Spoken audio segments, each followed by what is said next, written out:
Welcome back, everyone. If you have joined us before, you already understand how this works. Find a comfortable position, soften the lights around you, and allow the story to carry you somewhere far removed from here. And tonight, we travel somewhere truly remarkable. Tonight, we step across the threshold of the most breathtaking palaces in all of human memory. We walk through corridors of polished stone trimmed with precious metals, past woven hangings that represented more wealth than most. People accumulated across their entire existence, past attendants who moved like shadows and spoke only when addressed. And we are going to spend time with the women who called those places home. Now I want you to close your eyes for just a brief moment and conjure this image. A palace, a real one. Perhaps Versailles, perhaps the Tower of London, perhaps the magnificent Alhambra rising above Granada. You are imagining gleaming halls, gowns of the finest silk, crowns encrusted with gemstones. Feasts that seem to stretch endlessly. You are probably constructing something that resembles a fairy tale. Here is what you should understand, though. The women inside those palaces, most of them would have surrendered their position for yours without a second thought. That is precisely what we are exploring together tonight. Not the fairy tale version of royal womanhood that popular entertainment so eagerly sells us, but the genuine article, the unfiltered, layered, frequently heartbreaking truth of what it actually meant to be a woman born into royalty across the long centuries of human civilization. Because the deeper I immersed myself in these stories, the more I encountered something that brought me to a complete standstill. These women were not inhabiting a dream. Most of them were inhabiting a very beautiful, very gilded kind of captivity, and it began from the very first breath they drew. Let us travel back to the year 1516, to northern Spain, to the Kingdom of Aragon. Baby girl arrives into the world, born to King Ferdinand and Queen Isabella, two of the most formidable rulers the known world had ever witnessed.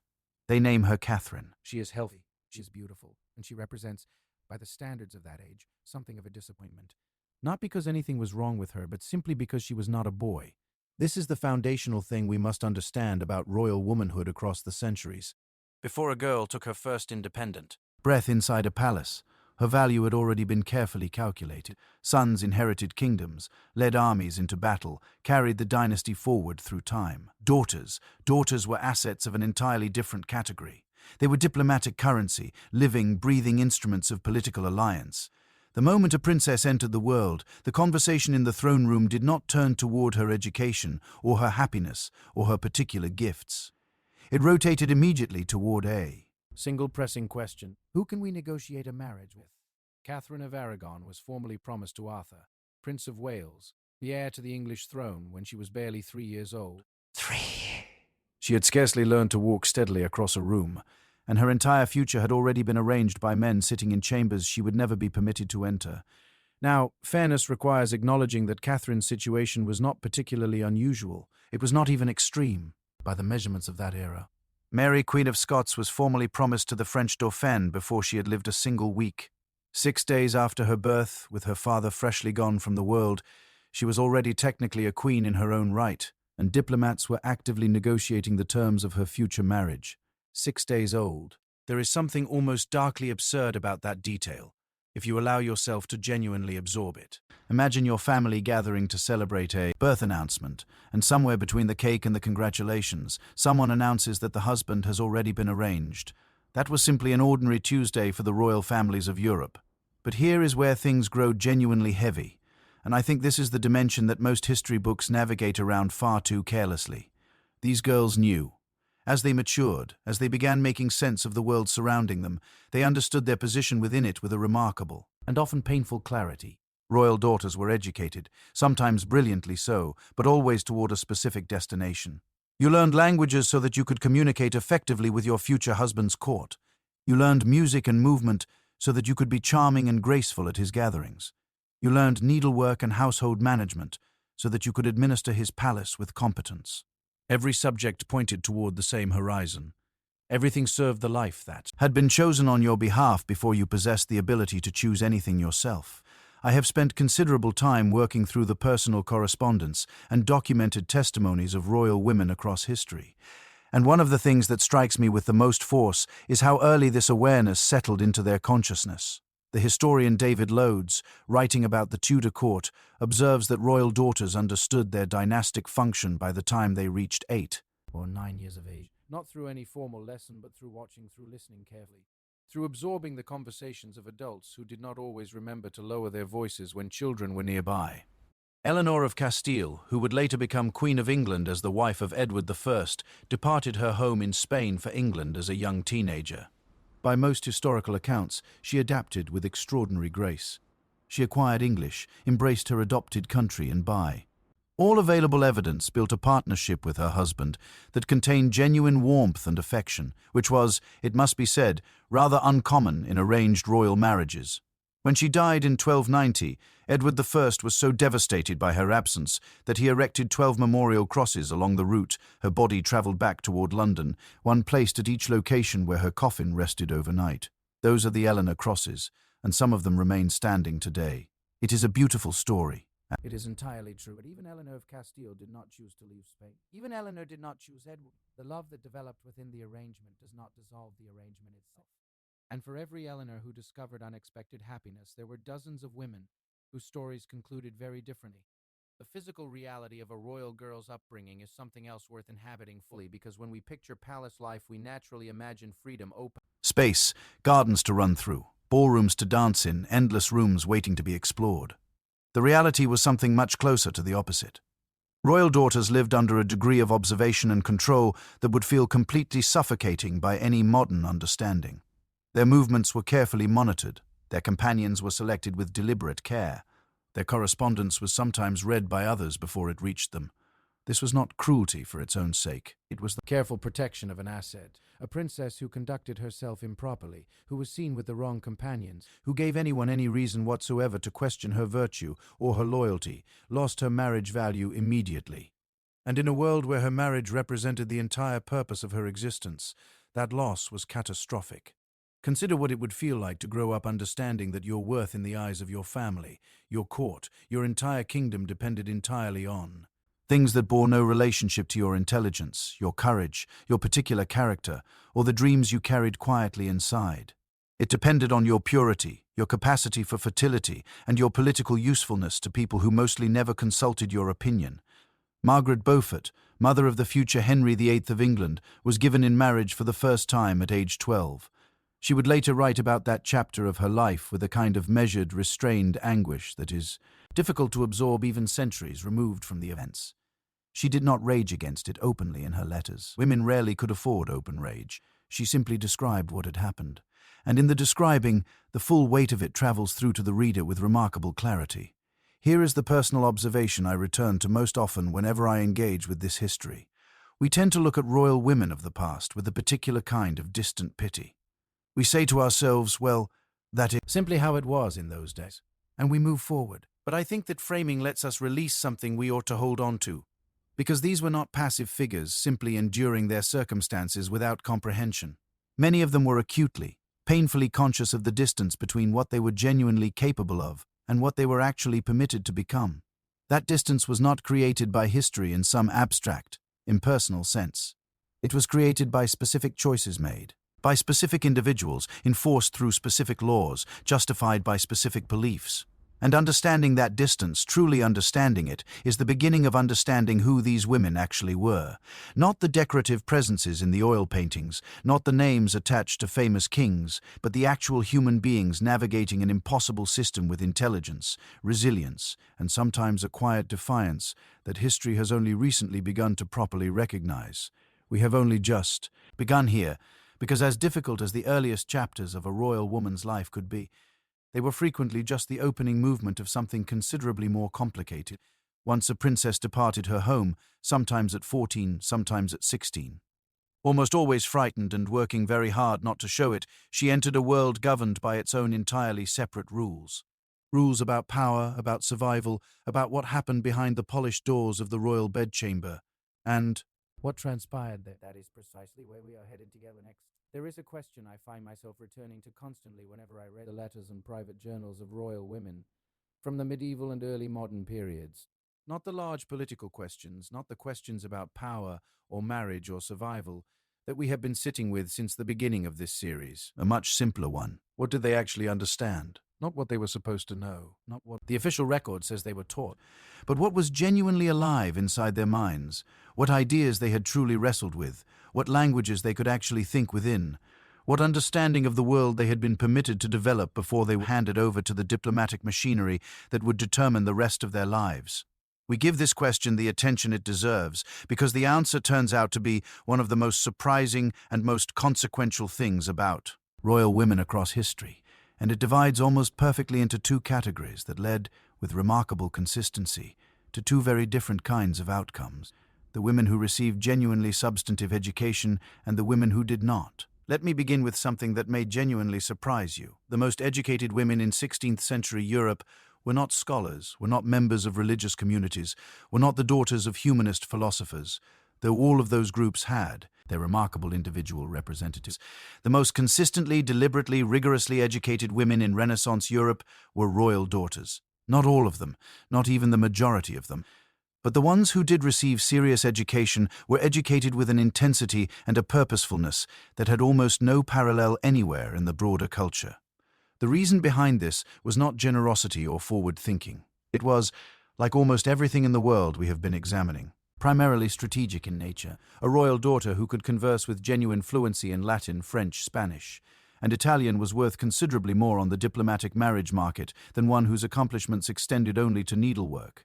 She could be dispatched to a foreign court and hold her position in conversation with scholars and diplomats without embarrassing her family. She could read the letters and treaties that concerned her own future without requiring them to be interpreted by men who might carry their own interests in what she came to understand.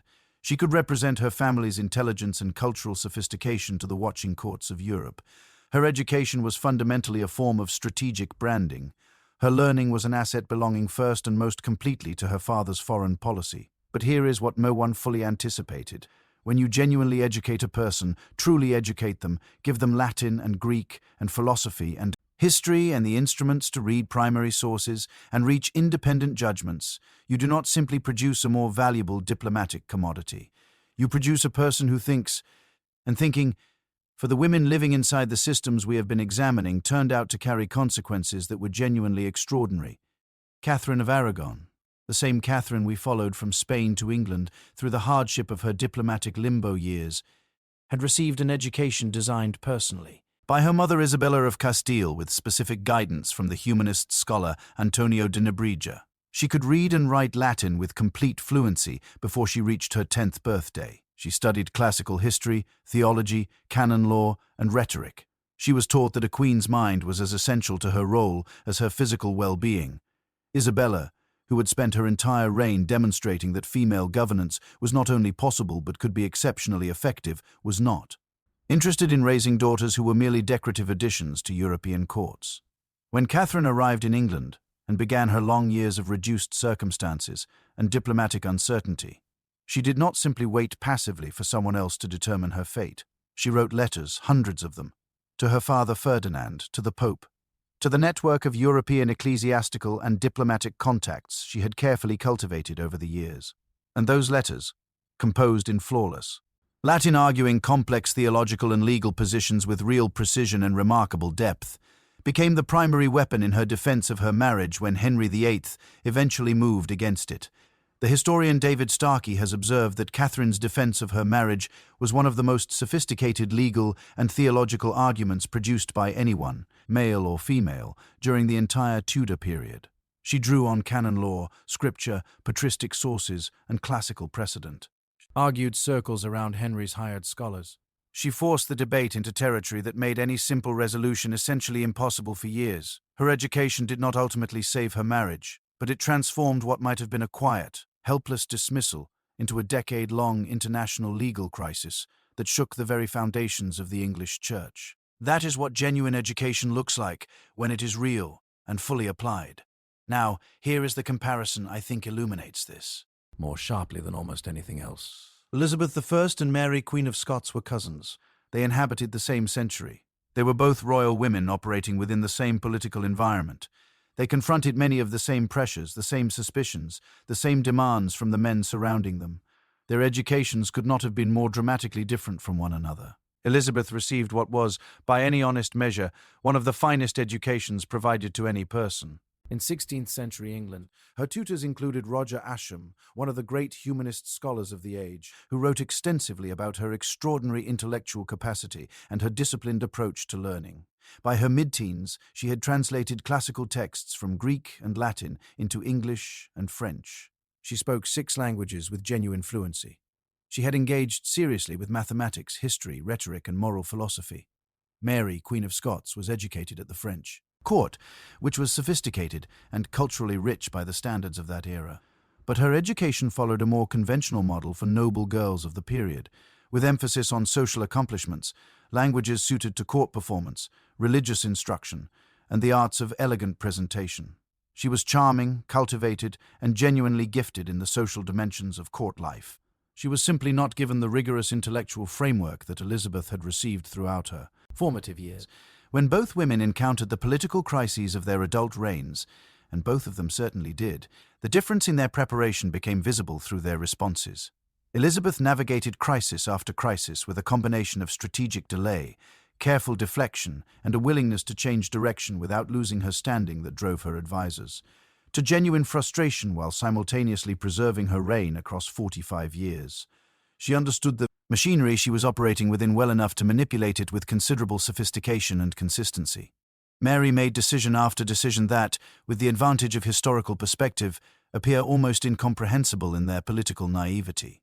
Her selection of husbands, her management of the Darnley crisis, her abdication, her flight into England, each step followed from a failure to read the political consequences of her position that someone with Elizabeth's training would almost certainly have avoided. I want to be careful here, because this comparison can easily tip into unfairness. Mary was operating within circumstances that were in some respects genuinely more difficult than Elizabeth's. She was governing Scotland, which had quite different political dynamics with significantly less institutional support available to her. She was Catholic, in a country moving decisively toward Protestant reform. She made her mistakes within a context that offered her considerably less room for error than Elizabeth possessed, but the pattern holds across careful examination. The woman with rigorous intellectual training navigated a complex political environment with remarkable effectiveness for 4 full decades. The woman without it did not manage the same. Education was not the only meaningful difference between them. It was also not irrelevant. Here is something that tends to disappear in the conventional telling of this history. The decision about how deeply to educate a royal daughter was never a neutral one. It was a choice carrying a political logic beneath it, and that logic did not always serve the girl's genuine interests. In courts where male advisors felt threatened by the prospect of genuine female intelligence, the education of royal daughters was deliberately constrained, not through formal legal prohibition. No one actually wrote legislation stating that princesses could not study Latin, but through the careful structuring of curricula, the deliberate selection of tutors, the consistent emphasis on accomplishments rather than substantive knowledge. A royal daughter who could play the lute beautifully, dance with grace, exchange pleasantries in 2 languages, and manage a household with quiet efficiency was useful and unthreatening to everyone around her. She would arrive at her future husband's court able to ornament it without ever challenging it. A royal daughter who could read treaty documents in their original Latin, argue theological positions with precision, and conduct independent correspondence with foreign courts was something altogether different. She was, in the most precise sense, capable of thinking for herself. And thinking for herself eventually meant that she might disagree with the people who controlled her.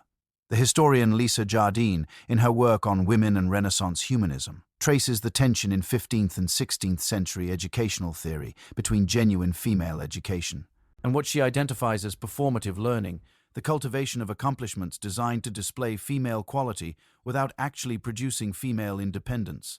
The line between these 2 approaches was drawn differently in different courts at different moments, and the women who fell on one side or the other usually had no voice in determining which side they occupied. Let me tell you about a woman whose education was both exceptional and a particular kind of cage in its own right.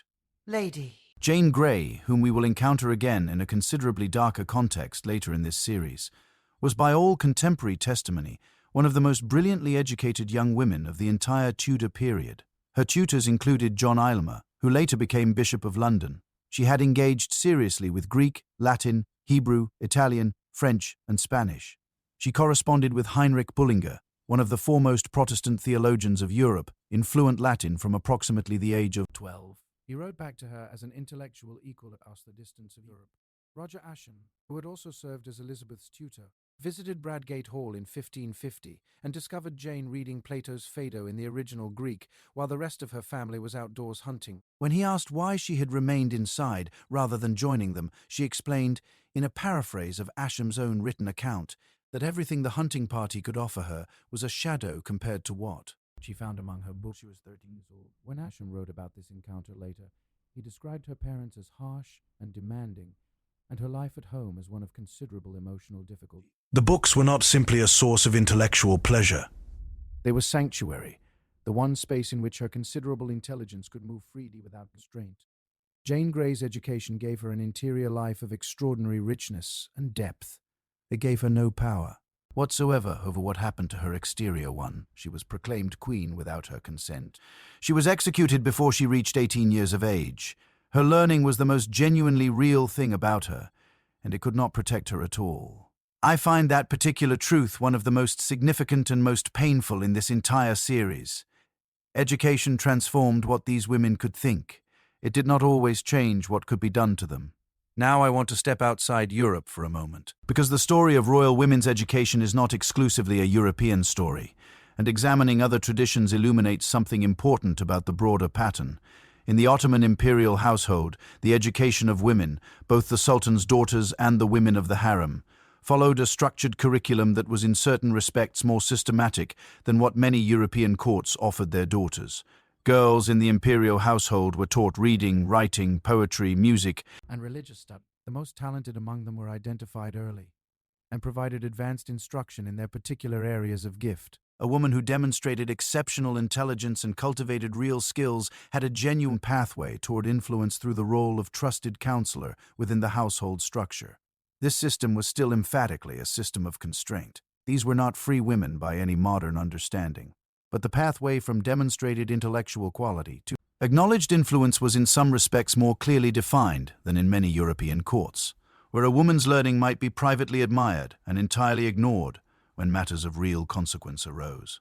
The Hasaki Sultana Hurrem Sultan, who became the legal wife of Suleiman the Magnificent in the 1530s, an unprecedented act that violated centuries of Ottoman practice, which held that a sultan simply did not marry his concubines, was by all contemporary accounts a woman of formidable intelligence and strategic sophistication. She maintained extensive correspondence with foreign leaders, including the King of Poland, conducted in her own name. She advised on appointments and military campaigns. She founded mosques, schools, and charitable institutions across Istanbul, Jerusalem, and Mecca. Her influence was real, substantial, and built upon a foundation of education and intellectual capacity operating within a system that, like all the systems we have examined, had not been designed to accommodate her presence at all. What I want to draw your attention to before we move forward from this chapter is a pattern that I believe is genuinely underappreciated in how we discuss this history. The women who left the most durable marks upon the world around them, not merely during their own lifetimes but across the centuries that followed, were, with striking consistency, women who had been given real intellectual tools, not ornamental accomplishments, not performative learning, but the actual capacity to engage with complex ideas, evaluate arguments carefully, form independent judgments, and communicate with precision and clarity. Isabella of Castile, Catherine of Aragon, Elizabeth I, Lady Jane Grey, Hurrem Sultan. The list extends outward in every direction from these examples. This is not coincidence, it is consequence. When you give a person genuine intellectual capacity and then place them in a world that constrains what they are permitted to do with it, they find ways. Not always, not sufficient ways, not ways that overcome every obstacle the system places in front of them, but more ways, and more significant ways, than people who were never given those tools in the first place. The education was intended to make them more valuable to other people's plans. What it actually accomplished, case after case, was making them more capable of developing plans of their own, which is precisely what made the next stage of their lives so complicated and consequential, because a girl could be educated, even brilliantly educated, and still find herself at 17 or 18, standing in a cathedral in a foreign country before a man she had never actually spoken with, while diplomats on both sides checked items off a carefully negotiated list. The machinery of royal marriage did not pause for intelligence. It made no room for what a woman thought or felt or had come to understand through years of rigorous study. It simply arrived as scheduled, and required her presence within it. And what happened next in those wedding ceremonies, and in everything that followed them, is a story that is considerably stranger and considerably more human than the official record tends to acknowledge. So, we left off somewhere that I suspect many of you already sensed was coming. We discussed what it meant to be born a royal daughter, the quiet disappointment in the room, the betrothal negotiations that began almost before the cradle had been properly prepared, the education carefully engineered not to liberate, but to make a girl more valuable on the marriage market. And all of that was, in a sense, the preparation, the rehearsal for what was to come. But now arrives the actual performance, the wedding. And I need you to understand something before we go any further, because I think this is precisely where our modern imagination most completely fails us. When we picture a royal wedding from the medieval or early modern period, we tend to construct something romantic, a grand cathedral, hundreds of candles reflected in polished stone, a nervous but hopeful young woman in an extraordinary gown walking toward a man she is about to build an entire life beside. Sometimes that image was accurate. Sometimes, more often, what was actually happening was something closer to a very elaborate commercial transaction conducted with a dress. Here is a detail that I find genuinely staggering the more carefully I consider it. Many royal marriages throughout European history were conducted entirely by proxy, meaning the groom was not present, not in the room, not in the building, not even in the same country. Instead, a designated representative stood in his place, spoke his vows on his behalf, and in the eyes of church and law, the marriage was considered fully valid and permanently binding from that moment. Mary I of England, the daughter of Henry VIII and Catherine of Aragon, married Philip II of Spain in 1554. But before that formal ceremony took place, a proxy wedding was conducted in which a Spanish nobleman literally lay down beside Mary in a ceremonial bed with his leg placed against hers over the bed covers to symbolize the physical union of the couple. Mary was 38 years old. She had waited her entire life through years of political instability and personal humiliation to stand in the position of a bride. And the first man who lay beside her was a stranger representing another stranger she had never met. I will allow that to rest in the silence for a moment. Now, to be entirely fair, proxy marriages were considered perfectly normal and legally sophisticated for the era. They solved a genuine logistical problem. You could not always transport royalty safely across dangerous roads and treacherous seas purely for a ceremony. But when you step back and examine what that practice actually meant for the women involved, there is something deeply revealing within it. It did not particularly matter whether the bride was comfortable or nervous or quietly terrified. What mattered was that the legal and political transaction was completed according to schedule. The woman herself was almost incidental to her own wedding ceremony. So what happened when the couple actually met for the very first time? This is the part that becomes genuinely fascinating and genuinely uncomfortable to sit with. Royal couples often had no meaningful contact before their wedding day, their introduction to one. Another might consist of a brief formal meeting on the morning of the ceremony itself, surrounded by dozens of courtiers observing every expression, every gesture, every small flicker of reaction across their faces. There was no space to be honestly uncertain. There was no space to be afraid. You smiled graciously. You performed composure. And then that evening you were expected to consummate the marriage.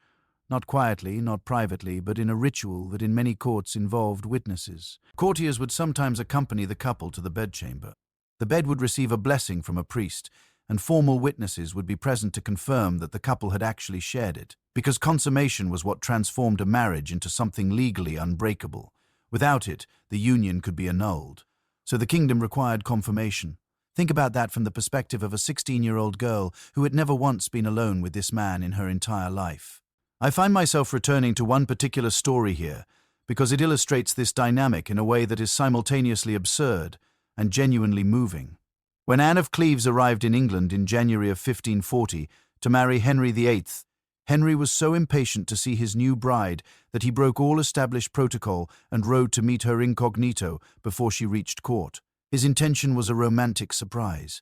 He had heard she was beautiful from the portrait Hans Holbein had painted, and he wanted to sweep in dramatically, reveal himself, and have a charming and memorable moment. It went spectacularly, catastrophically wrong.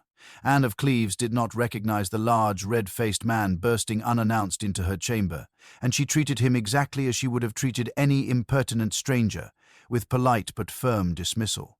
Henry was deeply mortified. He returned to his companions and reportedly declared that she was nothing like her portrait. Historians have debated for centuries Whether Anne was genuinely different from the painted image, or whether Henry had simply constructed an expectation so impossible that no living woman could have satisfied it. But here is what rarely receives proper discussion in that story: Anne of Cleves herself. A woman who had travelled from the Duchy of Cleves in Germany, leaving behind everything familiar to marry a king she had never met in a country whose language she did not yet speak. And she managed the entire disastrous first encounter with genuine composure. She did not panic, she did not collapse, she adapted. Within 6 months, when Henry decided he wanted to end the marriage and sought an annulment, she negotiated with such dignified practicality that Henry was reportedly baffled by her calm response.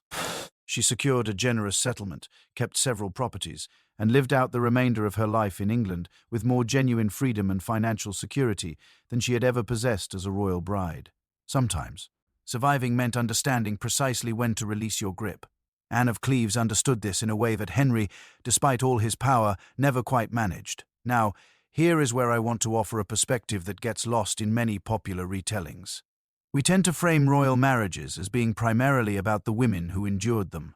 And that framing is not incorrect. These women did endure extraordinary things. But the machinery of dynastic marriage was not specifically invented to oppress women. It was designed to manage property, consolidate political power, and prevent wars from breaking out across contested borders. Women were caught inside that machinery because the legal and social structures of the time defined them as transferable assets rather than autonomous human beings with their own valid agency. The cruelty was systemic. It was embedded in the very architecture of the civilization itself. What that means practically is that even the men in these arrangements were not entirely free to follow their own desires. A king who fell genuinely in love with someone considered unsuitable, a woman of insufficient rank, a foreign princess his advisors disapproved of, or in some cases no woman at all, faced his own set of brutal constraints. His personal desires were subordinate to dynastic necessity just as surely as his bride's desires were subordinate to the same demands. The difference lay in the consequences. When a king grew weary of his marriage, he had options available to him. He could maintain mistresses overly. He could pressure the church toward an annulment. He could, in the most extreme case, and we all know precisely which king I am thinking of, to pursue more permanent solutions. When a queen grew weary of her marriage, she had almost none of those options. She endured, she performed contentment, she waited. There is one more element of royal marriage that I believe deserves its own careful moment, because it is something I genuinely had not appreciated before I began researching this series: the dowry negotiations. When a royal bride was sent from one kingdom to another, she did not travel alone. She traveled with substantial wealth, with gold, with jewels, with land agreements, with trade concessions, and sometimes literally with ships full of valuable goods. The Spanish dowry sent with Catherine of Aragon when she married Prince Arthur in 1501 was valued at approximately 200,000 crowns, an almost incomprehensible sum for that period. Her parents, Ferdinand and Isabella, had essentially purchased an English alliance with that transaction. When Arthur died just 5 months into the marriage, both kingdoms immediately began arguing about who rightfully retained the dowry. Catherine herself spent the next 7 years in a kind of diplomatic limbo, too valuable to send back home, too expensive to fully support, too politically useful to simply release from her obligations.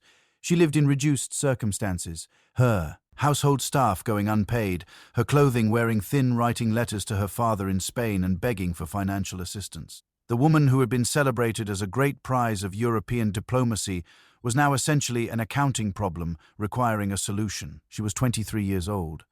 And yet, and this is the part that moves me every time, she never stopped carrying herself like a queen. Even in poverty, even in profound uncertainty, Catherine of Aragon maintained a dignity and a composure that contemporaries noted with remarkable consistency. She had been trained from birth to perform strength in public regardless of what was happening privately inside her. In the end, that training, which had been designed to make her more useful to other people's plans, became something she used entirely for herself. That is not a small thing. That is actually a profoundly significant thing. What strikes me most looking across all these stories of royal marriages is the sheer quantity of creativity and resilience that women poured into circumstances they had never chosen. They found agency in the margins. They negotiated quietly while enduring publicly, and they constructed lives containing real meaning inside structures that were never designed with their meaning in mind. But here is the question I keep circling back toward, and I want you to hold it alongside everything else. What happened once the wedding celebration was behind them? Once the festivities ended, The court returned to its familiar rhythms, and the new queen was installed in her designated chambers. What did her daily life actually look like? Because the marriage ceremony, as we have just seen, was often its own particular ordeal. But it was nothing compared to what came next. The politics of the royal bedchamber were a world entirely unto themselves, and the women who navigated them, the ladies in waiting, the spies dressed in silk, the rivals concealed behind every carefully composed smile. That is a story that goes so much deeper than anything the painted portraits suggest.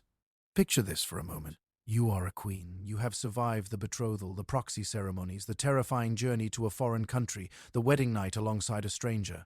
You have done everything that was asked of you, and now at last you are settled. You have your apartment. You have your ladies. You have your title. And somewhere in your chambers right now, there is a woman you selected. Yourself, someone you trust, someone you love as you might love a sister, who is quietly reporting everything you say and do to your husband's chief minister. You do not know this yet, but someone in that room almost always does. The royal bedchamber is one of the most profoundly misunderstood spaces in all of palace history. From the outside, it sounds like the most private place imaginable, the one room where a queen could finally exhale, let down her hair, speak without calculating every word, and in some rare and fortunate cases, it genuinely was exactly that. But for most royal women across most of European history, the bedchamber was not a sanctuary at all. It was the most politically charged room in the entire palace. And the reason comes down to one uncomfortable reality. Proximity to power was itself a form of power. Every woman who served a queen within her private apartments, dressing her, braiding her hair, sleeping on a trundle bed at the foot of her own, occupied a position that entire noble families invested considerable energy in trying to obtain. To serve as a lady in waiting at a major European court was not a domestic position. It was a diplomatic posting of genuine consequence. These women heard conversations that never appeared in official records. They observed moods, noted health concerns, tracked shifting loyalties. They carried messages between parties who could not communicate directly. They passed letters, and sometimes, with or without their own conscious intent, they altered the course of events that history would later record. Let me take you to the court of Henry VIII, because no royal household illustrates this dynamic more vividly or more dangerously. The Privy Chamber, which was the suite of rooms directly surrounding the monarch's most intimate spaces, was staffed by carefully selected individuals.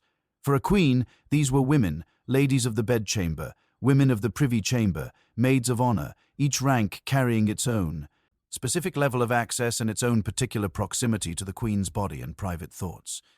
And here is what is so remarkable about this entire system. The women filling these positions were not simply servants of modest background. Many came from England's most powerful noble families, placed deliberately by their fathers and brothers to maintain family influence within the Queen's immediate circle. Anne Boleyn, before she became Queen herself, served as a lady in waiting to Catherine of Aragon. She watched Catherine carefully. She learned how the position worked, what power it actually contained, what it could potentially be leveraged into. Whether she was already strategizing at that point or simply surviving is something historians continue to debate. But there is something both poetic and deeply uncomfortable in the fact that the woman who would eventually replace Catherine as queen first entered, that world standing quietly behind her. The bedchamber could be a school, and the lessons it taught were not gentle ones. Now, I want to ask you something that I genuinely want you to sit with. If you were placed alongside someone every single day, watching them wake up, witnessing their private fears, hearing their unguarded thoughts, how long before your loyalty to them grew complicated? How long before someone carrying power and resources began making the alternative seem attractive? This was the lived reality of the royal bedchamber. The Countess of Shrewsbury, better known in history as Bess of Hardwicke, served as one of the keepers of Mary, Queen of Scots, during her extended imprisonment in England. The two women lived in remarkable intimacy for years, developing what appeared to observers to be a genuine friendship. They talked together, played cards together, spent long hours doing embroidery side by side, and then Bess reported a series of conversations to Elizabeth I's government, conversations in which Mary allegedly spoke about private matters that could be used against her politically. Whether Bess betrayed a true friend, fulfilled an obligation of duty, or simply told the truth about what she had heard, remains one of the great unanswered questions of Tudor history. But the structure that made it possible, that forced two women into relentless closeness and then placed their loyalties in direct conflict, was not accidental. It was by deliberate design. The pressure to produce a male heir added an entirely different dimension to the bedchamber's politics, And this is where the story moves from complicated to genuinely wrenching territory. A queen's reproductive life was not her own private concern. It was a matter of state. Pregnancy announcements were political. Miscarriages were recorded in official documents. The sex of a child born in the royal nursery was news that travelled across Europe within days. And the Queen's body, the instrument through which dynasties continued or collapsed entirely, was monitored with an intensity that we would find, by any modern standard, completely extraordinary. Catherine of Aragon endured 6 pregnancies between 1510 and 1518. One son lived for 52 days. One son was stillborn. 3 other children died within days of their arrival in the world. Only Mary, born in 1516, survived to adulthood. By the time Henry VIII began seriously contemplating ending their marriage, Catherine had spent the better part of a decade moving through a relentless cycle of hope, labor, grief, and public recovery, forced to perform composure each time because the court was always watching, always assessing whether the Queen was losing her ability to perform the one function she had been married specifically to fulfill. There is a letter Catherine wrote to her father Ferdinand during this period, preserved in the Spanish state archives, in which she describes her circumstances with a restraint so perfectly controlled it reads almost like a private cipher. She does not cry out openly. She does not make direct accusations. She reports the facts of her situation. And in the spaces between her measured words, if you know what happened afterward, you can feel everything she is not permitting herself to say. I find that letter one of the most devastating documents in all of Tudor history, not because of what it contains, but because of what is so carefully, deliberately left out of it. Here is something that genuinely surprised me when I first encountered it. The announcement of a royal pregnancy was in many courts accompanied by an entire ritual of seclusion called lying in. Weeks before her expected delivery, a pregnant queen would retreat to specially prepared chambers. The windows partially covered, the lighting subdued, the rooms staffed entirely by women, with male physicians permitted entry only under specific circumstances. This practice was supposedly protective, designed to shield both the mother and child from the potential dangers of the outside world. But the lying-in chamber served another function that nobody spoke about too directly. It was the space in which the birth itself would be formally witnessed. At major royal births, a carefully selected group of noble women was present in the room, not to assist with the delivery itself, but to serve as official witnesses to it. Their presence ensured that the child born was genuinely the Queen's own child, that no substitution had taken place, that the heir entering the world was legitimate beyond any possible dispute. Queens were in effect required to give birth before an audience specifically because nobody in formal power fully trusted them. The historian Carol Erickson, writing about the Tudor court, describes the lying-in chamber as a space that was simultaneously protective and imprisoning, a cocoon of female solidarity wrapped around a core of official suspicion. That phrase has stayed with me since I first encountered it.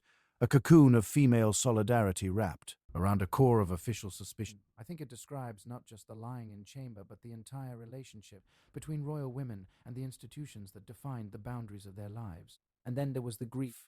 This is the dimension that most historical narratives move past far too quickly, because grief is not politically useful and does not generate the clean dramatic arcs that histories traditionally prefer. But the emotional reality of repeated pregnancy loss in the royal bedchamber was immense, and it was largely borne entirely alone. A queen who miscarried was not permitted extended mourning. The court needed to witness her recovered, composed, optimistic, and apparently ready to begin again. There were no counselors, no acknowledgement of trauma as we understand that concept today. There was expectation. There was the pressure of the dynasty. And there was the very real awareness that each loss was being noted, assessed, and factored into decisions being made about her future that she had no voice in shaping. Jane Seymour, Henry VIII's third wife, died 12 days after giving birth to the future Edward VI in October of 1537. She had successfully delivered the male heir that Henry had spent decades, 2 marriages, and 1 execution pursuing, and she died before she could fully comprehend what she had managed to survive. Henry reportedly wore mourning black for 3 months. Whether that mourning reflected genuine grief or political performance is something historians continue to debate. Jane Seymour at least did not have to navigate what came after, but the women who followed her into that bedchamber, into that same impossible surveilled high-stakes space, they did. What I keep returning to after spending so much time immersed in these stories is how much was demanded of royal women in their most private moments, and how little genuine privacy they were actually granted in return. The bedchamber was supposed to be a refuge. In reality, It was another stage, another performance, another room where a woman's worth was constantly being measured against standards she had no part in establishing. And yet within those constraints, some women found ways to accumulate remarkable influence through trust, through careful observation, through the patient building of alliances in whispered conversations over embroidery frames and candlelit card games. Because the bedchamber was not only a space of surveillance and sorrow, it was also the place where some of the most significant political friendships in all of history were quietly formed. Which brings us to something that portrait painters never quite managed to capture: the complicated, fierce, sometimes treacherous world that existed among the women themselves. The rivalries behind those serene and composed expressions. The alliances stitched together with carefully shared secrets. The invisible contest that played out every single day inside the most elegantly appointed rooms in Europe. That world is waiting just ahead. Right where we ended, inside those corridors of silk and deliberate silence, there is a story I need to tell you that most history textbooks skip entirely. Not because it lacks importance, but because it is uncomfortable in a way that does not fit neatly into the version of royal history we prefer to construct and tell. it is the story of what happened to daughters, not to queens, not to the women who made it to the altar and survived long enough to wear a crown, But to the girls who came out of those lying in chambers we just discussed. who simply by being female set off a chain reaction of political consequence that they had absolutely no part in causing.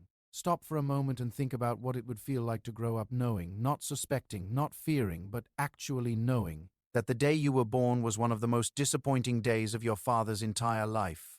Not because you were unhealthy, not because you were unlucky, but simply because you were a girl. This was the lived reality for royal daughters across centuries of European history. And the more closely you examine the documented record, the more the full weight of it becomes genuinely staggering. In 1533, when Anne Boleyn gave birth to the future Elizabeth I, Henry VIII had just dismantled the English Church, separated England from Rome, and ended a marriage of 24 years, all of it, at least in part, to secure a male heir for his throne. The birth of a daughter was received at court with what contemporary sources describe as barely concealed disappointment. The jousting tournament that had been planned in advance to celebrate the anticipated birth of a son was quietly cancelled. The announcement letters that had been prepared ahead of time, all of them referring to the expected child as the prince, had to be awkwardly amended with a single additional letter, an S inserted after prince to produce princess. One letter, one additional letter. That is how little space existed in the imagination of that court for the possibility that the child might be a girl. Elizabeth would go on to become arguably the most consequential monarch in English history. But on the day she arrived, the room fell quiet in precisely the wrong way.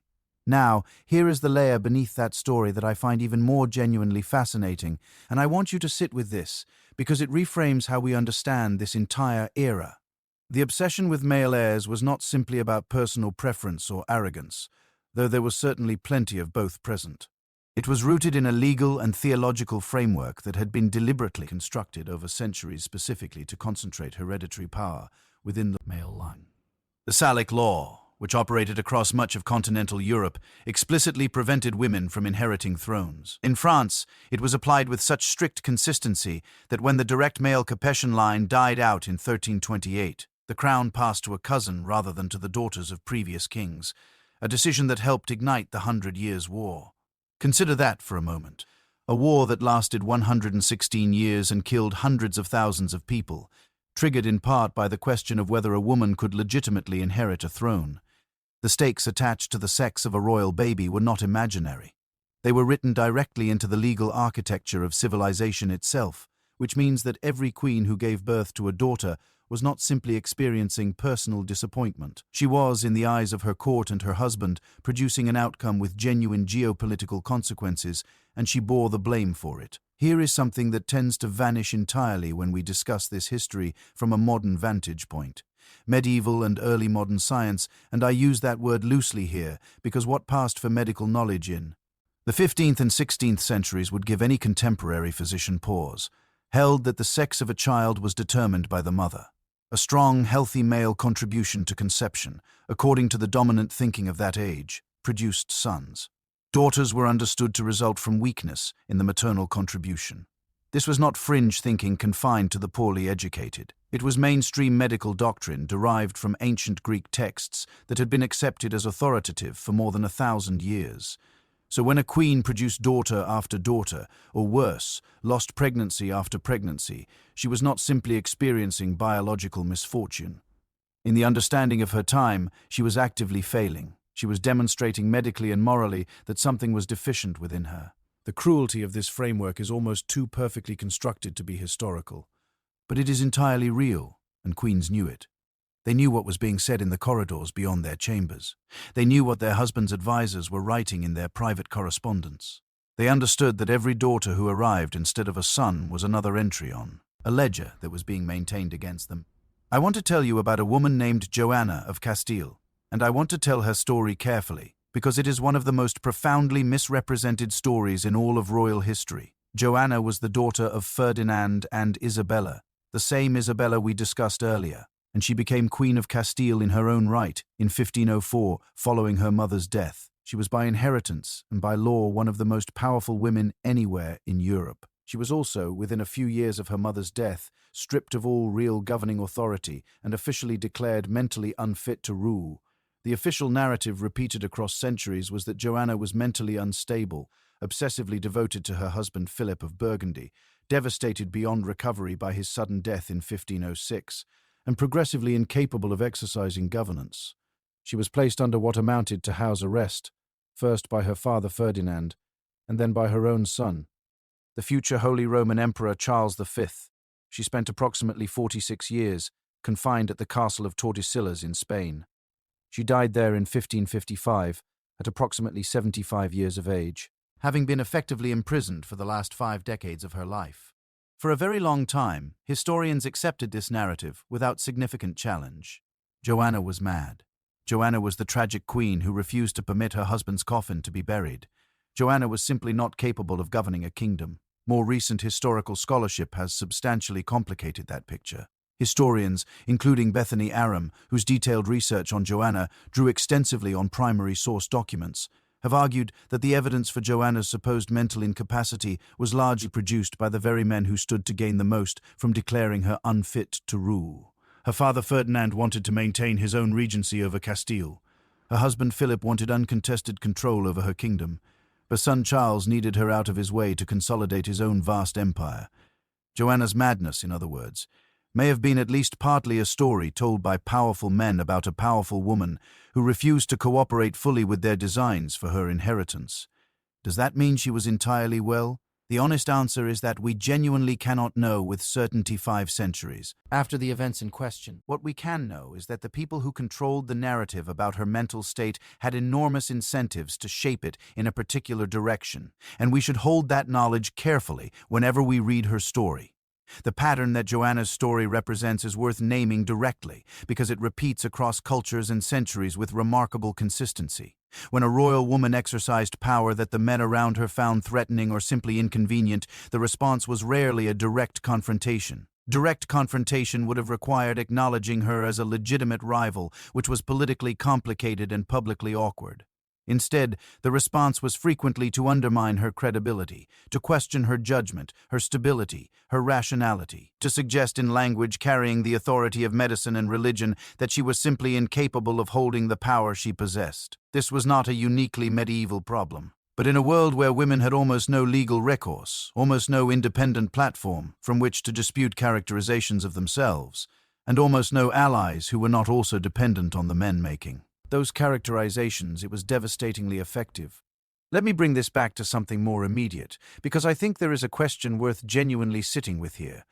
When we discuss the obsession with male heirs, we tend to focus on the queens, on the Catherines and the Annes, who endured scrutiny and absorbed blame for the sex of their children. But what about the daughters themselves? What about Elizabeth growing up in the long shadow of her mother's fall? What about Mary of Scotland, formally promised in marriage at 6 days old? What about Joanna, locked inside a castle for 5 decades while her son governed the empire she should have inherited? What did it do to a person to grow up understanding that the most fundamental fact of their existence, the fact of being female, was considered a political and dynastic problem requiring management? Some of them were broken by it. Some of them became precisely the thing the world feared most in a woman: competent, strategic, utterly unbreakable. Some of them, like Joanna, found themselves trapped inside a story that others had written about them and could not find a way to escape. and some of them found a way to rewrite the story entirely. Which is exactly why the next chapter of this journey matters so considerably. Because we have been discussing what was done to royal women, the constraints, the expectations, the blame, the surveillance.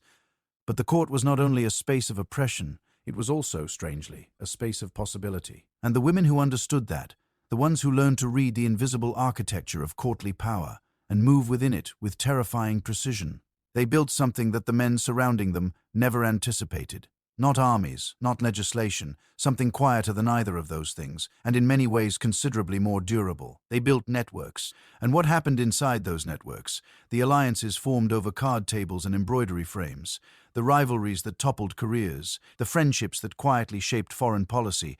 That is a story worth telling in its own right. So let us talk about it. Networks, that was the word we ended on. And I want to remain with it for a moment, before we go further, because I think it is one of those words that sounds almost too contemporary, too corporate, too connected to modern professional culture, to describe what was actually happening in the great courts of Europe 500 years ago. But here is the reality. The women of the royal court were building networks long before anyone invented a word to describe the activity. They were doing it out of necessity, out of survival instinct, and occasionally out of a kind of fierce, quiet ambition that the men around them consistently underestimated. They were doing it in the only spaces available to them, the antechambers, the garden walks, the long afternoons of shared needlework. And they were doing it with a sophistication that, when you look carefully at the historical record, is genuinely breathtaking to observe. So let us talk about what that actually looked like in practice. The court of Versailles under Louis XIV is probably the most extensively studied example of royal social architecture in Western history, and for genuinely good reason. Louis XIV, the Sun King, the man who reportedly declared that he was the state, understood something about power that most rulers before him had only dimly grasped.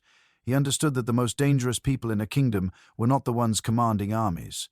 They were the ones with influence. And influence in the 17th century traveled primarily through personal relationships.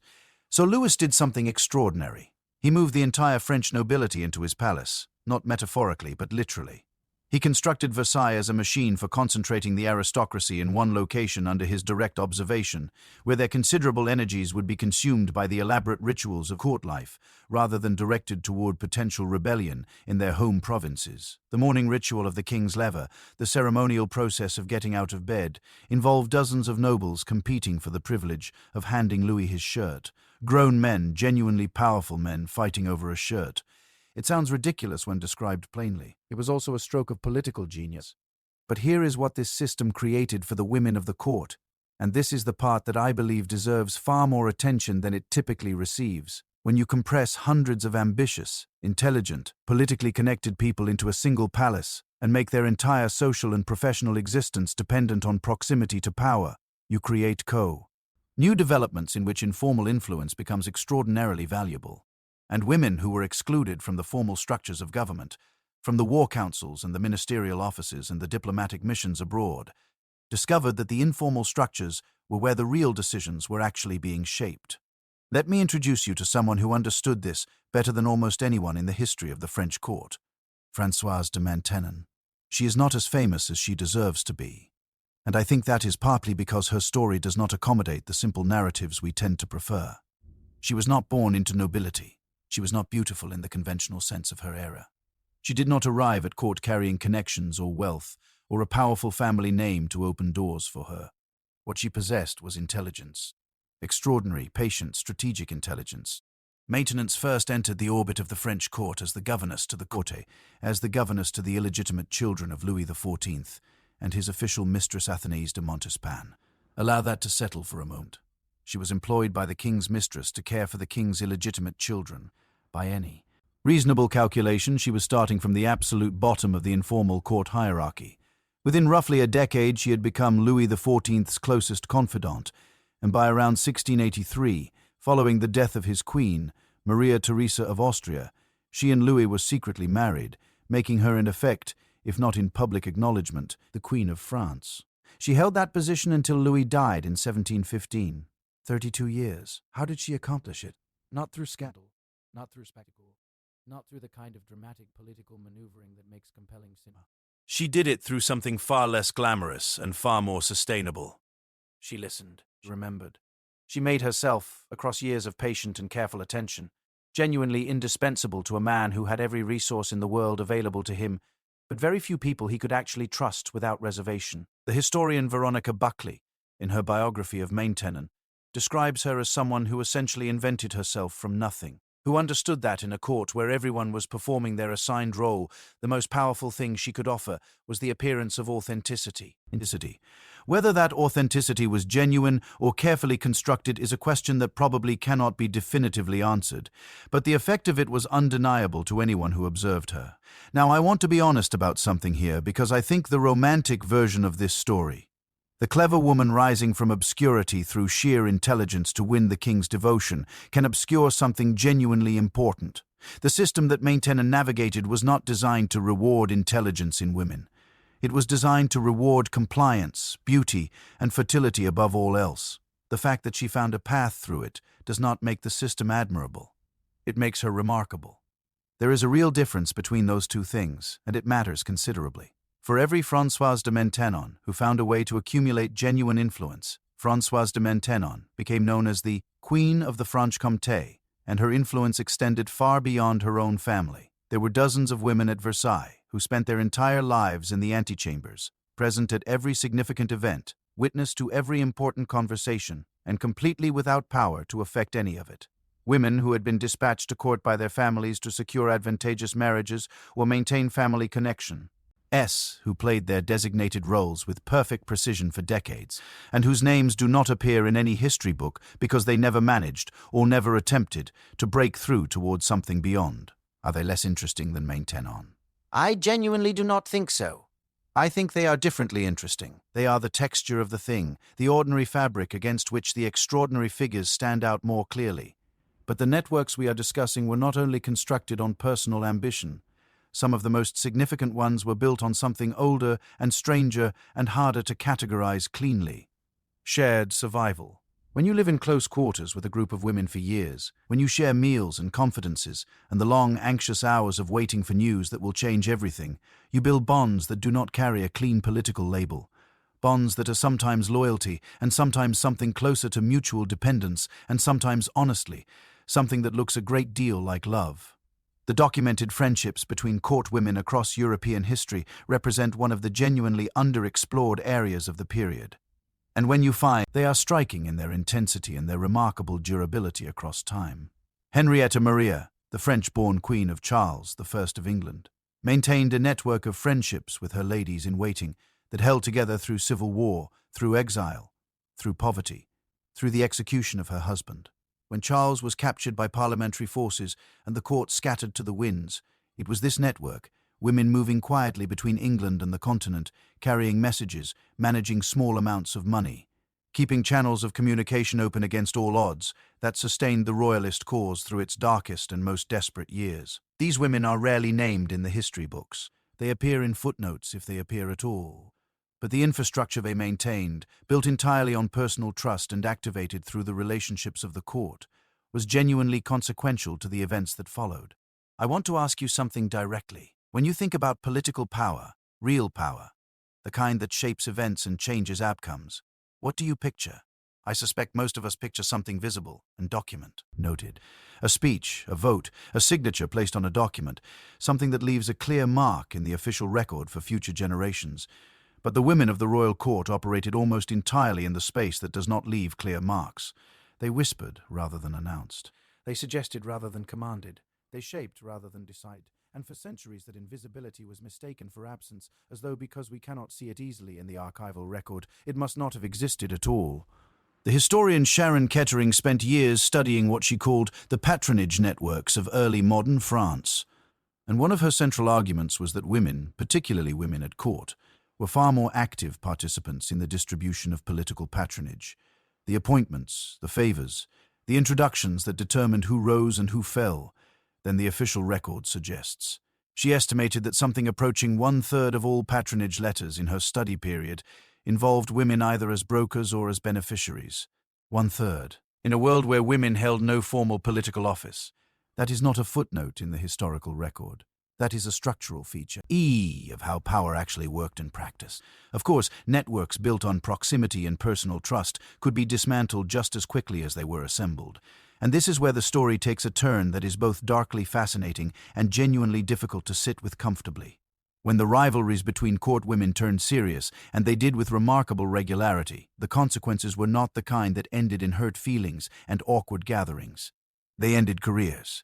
They ended marriages. In some cases, they ended lives.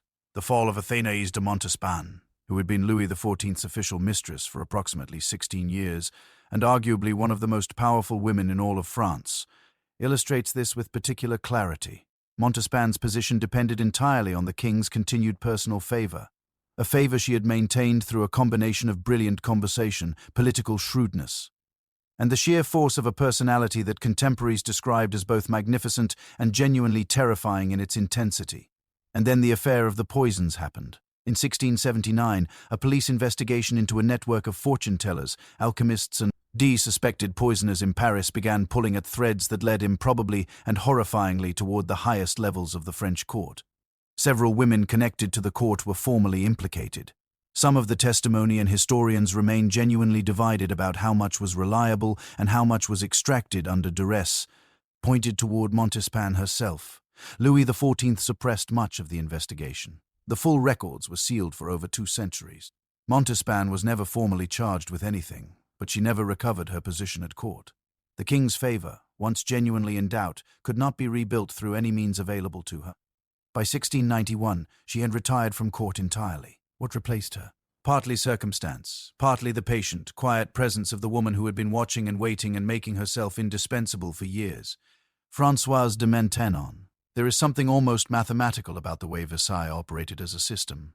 Once you see the pattern clearly, the court was not an elegant garden party. It was a chessboard where the stakes were very real. And the women who survived on it truly survived, long-term, with their dignity and their influence intact, were the ones who understood the difference between a move that appeared powerful and a move that actually was. The thought I want to leave you with from this chapter is something I find genuinely moving, even after spending so much time with the darker mechanics of court life. These women, for all the constraints placed upon them, for all the surveillance and the suspicion, and the invisible rules designed to limit their agency at every turn, they found each other. They built something inside the system that the system itself had not planned for or anticipated. The friendships were real. The loyalties were real. The networks of support and communication and quiet influence that they maintained across decades and across national borders were real, and they mattered in ways that shaped events. They simply did not look like what power was supposed to look like from the outside. And that, perhaps, is precisely why it took us so long to see them clearly for what they were. But there is one more dimension of court life for women that we have been circling around without yet walking directly into. Because for all the informal influence that ladies in waiting and court women could gradually accumulate, there was another category of woman in the palace whose power operated by entirely different rules. A woman who held no official title, owed no formal allegiance, and was bound by none of the protocols governing the Queen's household, the royal mistress. Her position was the most paradoxical in the entire court. She was officially invisible. Unofficially, everyone knew precisely who she was, what she represented, and exactly how much influence she wielded. Queens despised them, feared them, and occasionally, in the most complicated circumstances, actually needed them. How that dynamic played out in the real daily lives of real women sharing the same palace, the same king, and the same impossible circumstances is a story far stranger and far more human than any fairy tale would lead you to expect. And that is precisely where we are headed next together. There is a scene I want you to imagine. A grand reception room in the Palace of Versailles. Sometime in the 1660s, candlelight bouncing off gilded walls, the rustling of silk across polished floors, courtiers arranged at careful distances from the center of the room where the king of France stands holding court with his characteristic unhurried confidence. And in that room, on that evening, are 2 women who are both acutely, uncomfortably aware of each other's presence. One is the Queen of France, Maria Theresa of Austria. She wears the crown. She sits at the head of the table.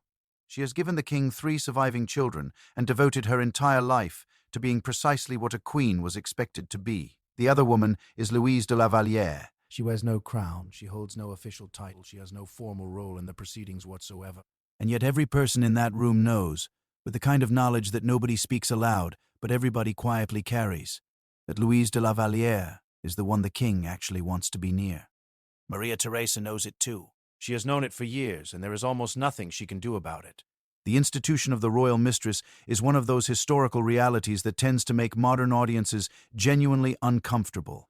And I think that discomfort is worth examining carefully rather than simply moving past, because the temptation when we encounter this history is to flatten it into something simple. He king was selfish. The queen was a victim. The mistress was a scheme. Villain, hero, casualty, clean lines, easy judgment. But the closer you look at the actual documented lives of these women, the more those clean lines simply dissolve. What you find instead is something considerably more complicated, considerably more human, and in many ways considerably more interesting than the simplified version. So let us look closely at the reality. The French court formalized the position of royal mistress more explicitly than almost any other European court. They even created a specific title for it: Maîtresse en titre, the official mistress, the acknowledged one. Publicly recognized, given apartments within the palace, a household staff of her own, and a defined place in the social hierarchy of the court. I want to pause on that for a moment because it is genuinely startling when you first fully absorb it. This was not a secret. This was not something conducted in shadows and denied in public. The King of France had an official mistress in roughly the same sense that he had an official minister of finance. It was a recognized court position complete with its own protocols and particular Access privileges. and the Queen of France was expected to receive that woman, to speak to her, to acknowledge her presence at court with the same gracious composure she brought to every other aspect of her public role. Maria Theresa, a deeply devout woman who had grown up in the comparatively restrained court of the Spanish Habsburgs, found this arrangement, by all contemporary accounts, somewhere between bewildering and genuinely devastating. She reportedly wept frequently in private. She complained to her confessor about the situation.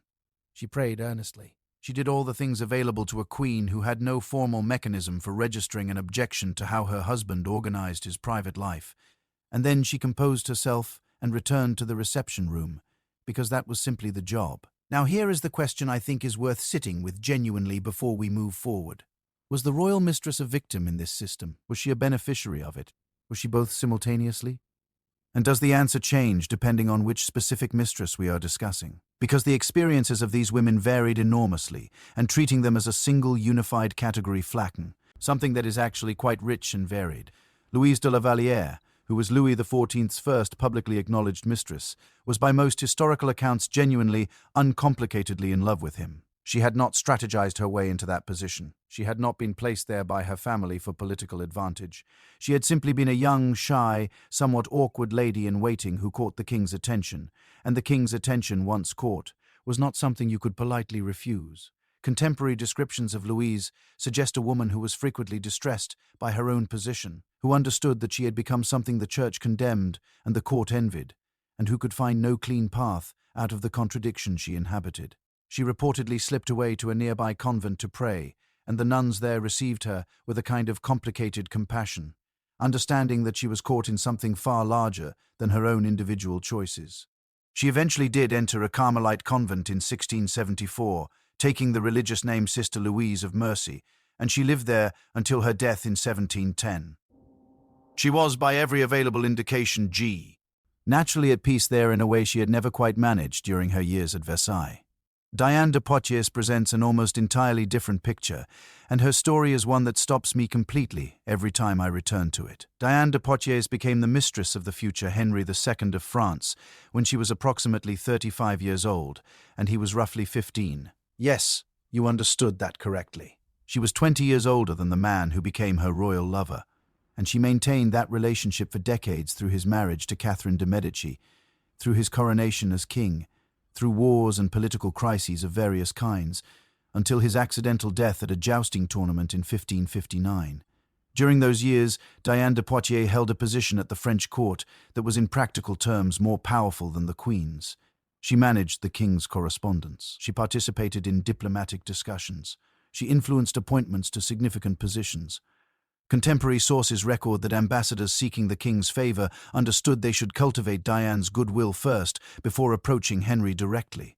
She was given the Chateau d'Annet, one of the 5 Nest properties in France. She was depicted in portraits as the goddess Diana, immortal, untouchable, existing beyond the reach of ordinary time. And Catherine de' Medici, the queen, spent approximately 25 years watching all of this from a carefully maintained diplomatic distance. How Catherine de' Medici actually felt about Diane de Poitiers during those decades is something historians have debated extensively, because Catherine was extraordinarily controlled in what she permitted herself to commit to paper. What we do know is that she was not passive. She maintained her dignity throughout. She cultivated her own network of informants and allies. She managed her household with exceptional skill, and she waited. When Henry II died in 1559, Catherine moved with remarkable and decisive speed. Diane de Poitiers was required to return the crown jewels she had been given. She was stripped of Chenonceau, the beautiful chateau on the river Cher that Henry had granted her, and which Catherine had long coveted. She retired to her own estate at Anet and lived there quietly until her death 7 years later. The historian Leonie Frieda, in her biography of Catherine de' Medici, argues that at Catherine's decades of apparent submission were not passivity but deliberate strategy, that she had been building quietly and methodically exactly the kind of power base that would allow her to act with decisiveness the moment the structure constraining her finally shifted. 25 years is a very long time to wait with patience and clear purpose. But Catherine de' Medici played a very long game, and when her moment finally came, she was ready. I find myself drawn to a comparison here that illuminates something important about the difference between formal power and actual power in the lives of these women. Maria Theresa of Austria, Queen of France, held every official title and honored the French state could bestow upon her. She was the legitimate wife, the mother of the Dauphin, the anointed queen. In formal terms, her position was unassailable by any ordinary measure, and yet she spent much of her married life in a state of quiet, dignified unhappiness, with very little real influence over the events shaping her world and her future. Athénaïs de Montespan, who succeeded Louise de la Vallière as Louis XIV's official mistress, and whom we touched on briefly in our L.A. Second chapter, held no formal title whatsoever. She was officially nothing, simply a court lady, a guest at the table. And yet at the height of her influence during the 1670s, she was effectively functioning as an unofficial Prime Minister of France.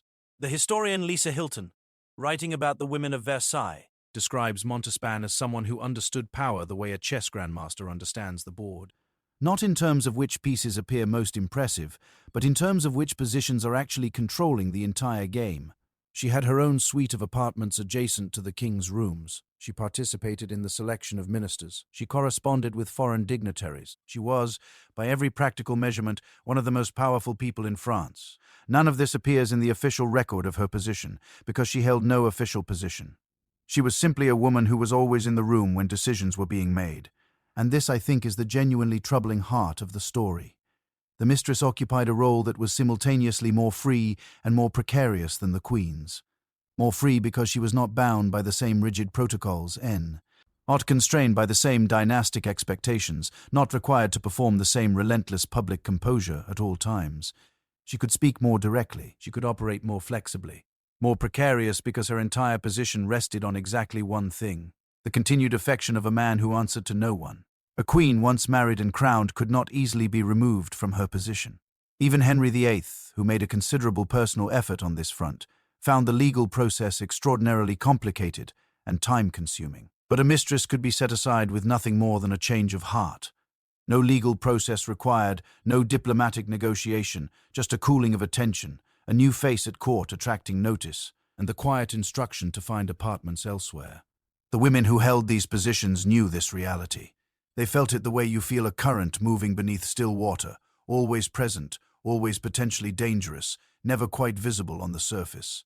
Agnes Sorel, who became the first woman in French history to be formally acknowledged as a royal mistress when Charles VII granted her that recognition in the 1440s, reportedly used her position with deliberate political purpose. Contemporary sources, including the chronicler Jean Chartier, describe her as actively encouraging Charles toward military action during a period when he had become dangerously passive in the face of English occupation of French territory.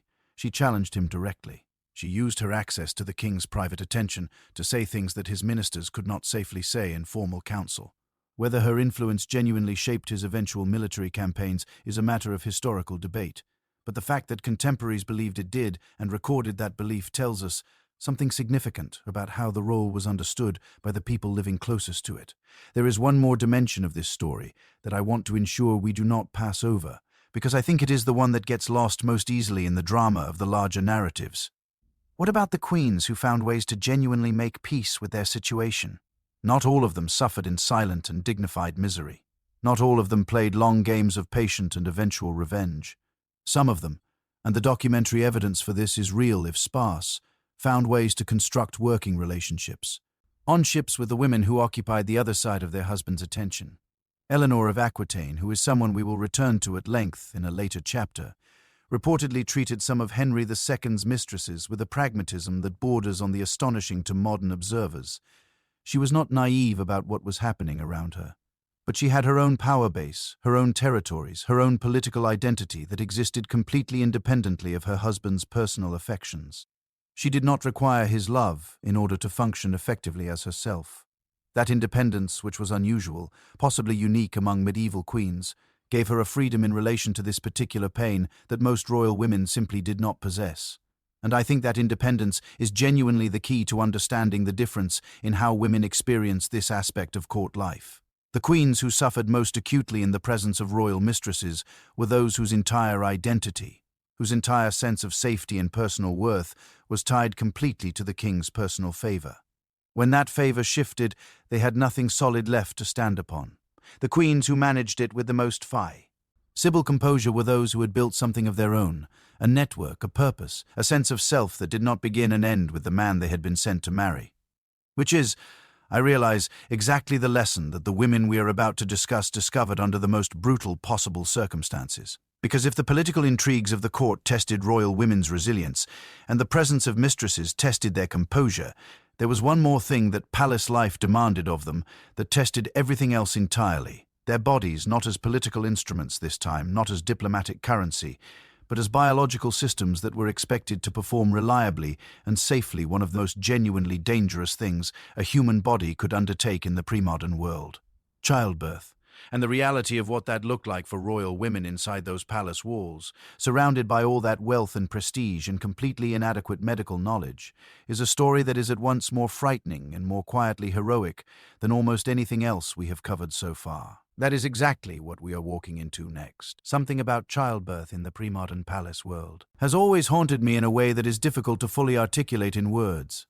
Perhaps it is because we tend to assume that wealth insulates people from the worst kinds of suffering. That all those tapestries and gold candlesticks and armies of silent servants must have translated into some meaningful form of safety. That being a queen, of all possible positions, must have meant that the most dangerous moments of your life were at least managed with competence and genuine care. But the historical record tells a very different story, and once you know it clearly, you cannot quite return to not knowing it. Let me offer you a single statistic that I think reframes everything that follows from it. Historians studying mortality rates among European royalty in the medieval and early modern periods have found that queens and high-ranking noble women died in childbirth at rates that were not significantly lower than those of common women. In some studies, they were actually slightly higher.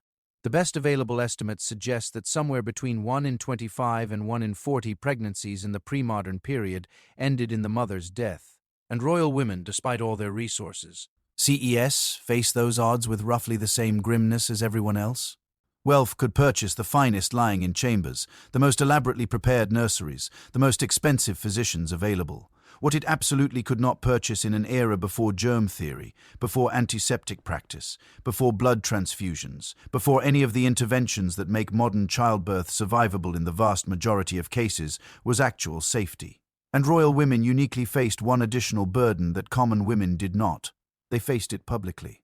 The ritual architecture surrounding royal childbirth was extraordinary in its elaborateness, and I think it is worth spending a moment truly inhabiting it because it says something profound about the position these women occupied in their world.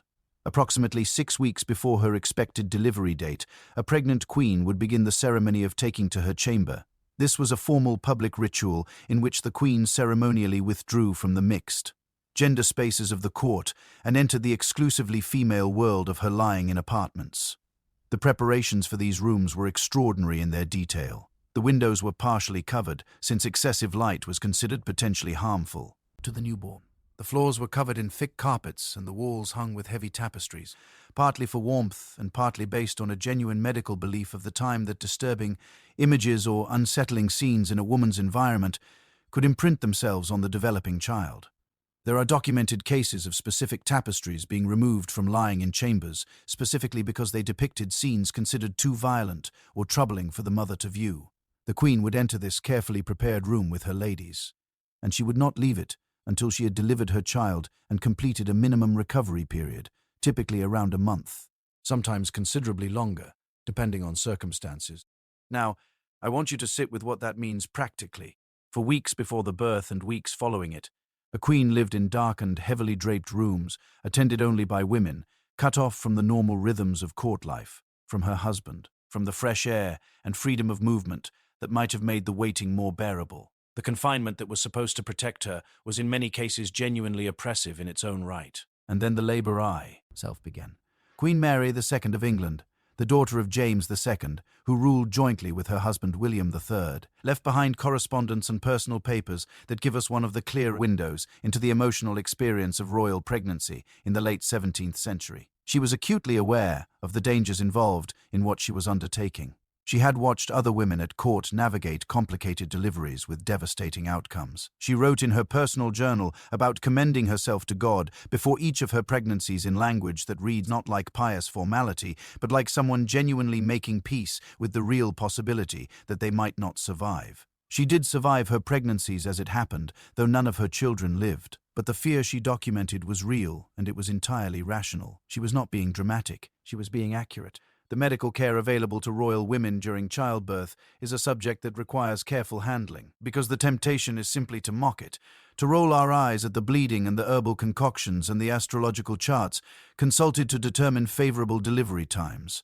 And yes, from a entire first-century perspective, a considerable amount of it was genuinely useless or actively harmful. But I think the more interesting question is not what the medicine got wrong. It is what the women navigating this system understood about their own situation and how they responded to that understanding. Royal midwives, and for most of the medieval and early modern period, it was midwives rather than physicians who attended the actual births of royal children, were skilled practitioners who had accumulated generations of practical knowledge through direct hands-on experience. The historian Lyon M.C. Tavish, in her work on early modern childbirth, argues that midwives possessed a form of embodied expertise, that the male physicians who began muzzling into the delivery room from the 17th century onward frequently lacked entirely, whatever their theoretical training suggested otherwise. The conflict between midwives and male physicians over the management of royal births was not a quiet or easily resolved one. It played out at the highest levels of European courts across the 17th and 18th centuries with real consequences for real women. In France, the gradual medicalization of the healthcare system, of royal childbirth, the replacement of experienced female midwives with formally trained male accoucheurs, was driven partly by genuine medical ambition and partly by professional politics that had almost nothing to do with the actual well-being of the women giving birth. Louise de la Vallière, interestingly, had several of her children delivered in circumstances of considerable secrecy, precisely because their illegitimacy meant that the full official apparatus of royal childbirth could not be publicly deployed around them. There are accounts of Louis XIV himself being present at some of these births, not as a witness in the official ceremonial sense, but simply as someone who found he could not bring himself to stay away. Whatever one thinks of Louis as a king or as a husband, those accounts humanize the situation in a way that the formal historical record rarely manages to accomplish. Let me tell you about Marie Antoinette's first public delivery, because it is one of those historical moments that manages to be simultaneously absurd, terrifying, and genuinely revealing about the entire system these women inhabited. When Marie Antoinette went into labor with her father. First child in December of 1778, the Versailles Protocol for royal births was still fully in operation. This meant that the birth was to be witnessed, not by a small select group of ladies as in some other courts, but by essentially anyone at Versailles who could claim noble rank and manage to get through the door in time. Contemporary accounts describe a crowd of people, dozens, possibly more than 100, pressing into the Queen's delivery chamber. The room was so crowded and so suffocatingly overheated with all those bodies and the sealed windows of the lying-in protocol that when the child was finally delivered, the Queen lost consciousness. She had to be carried to a window which was forcibly broken open to admit cold air before she could be revived. Her attendants reportedly had to shout at the assembled crowd to move back and give her enough room to breathe.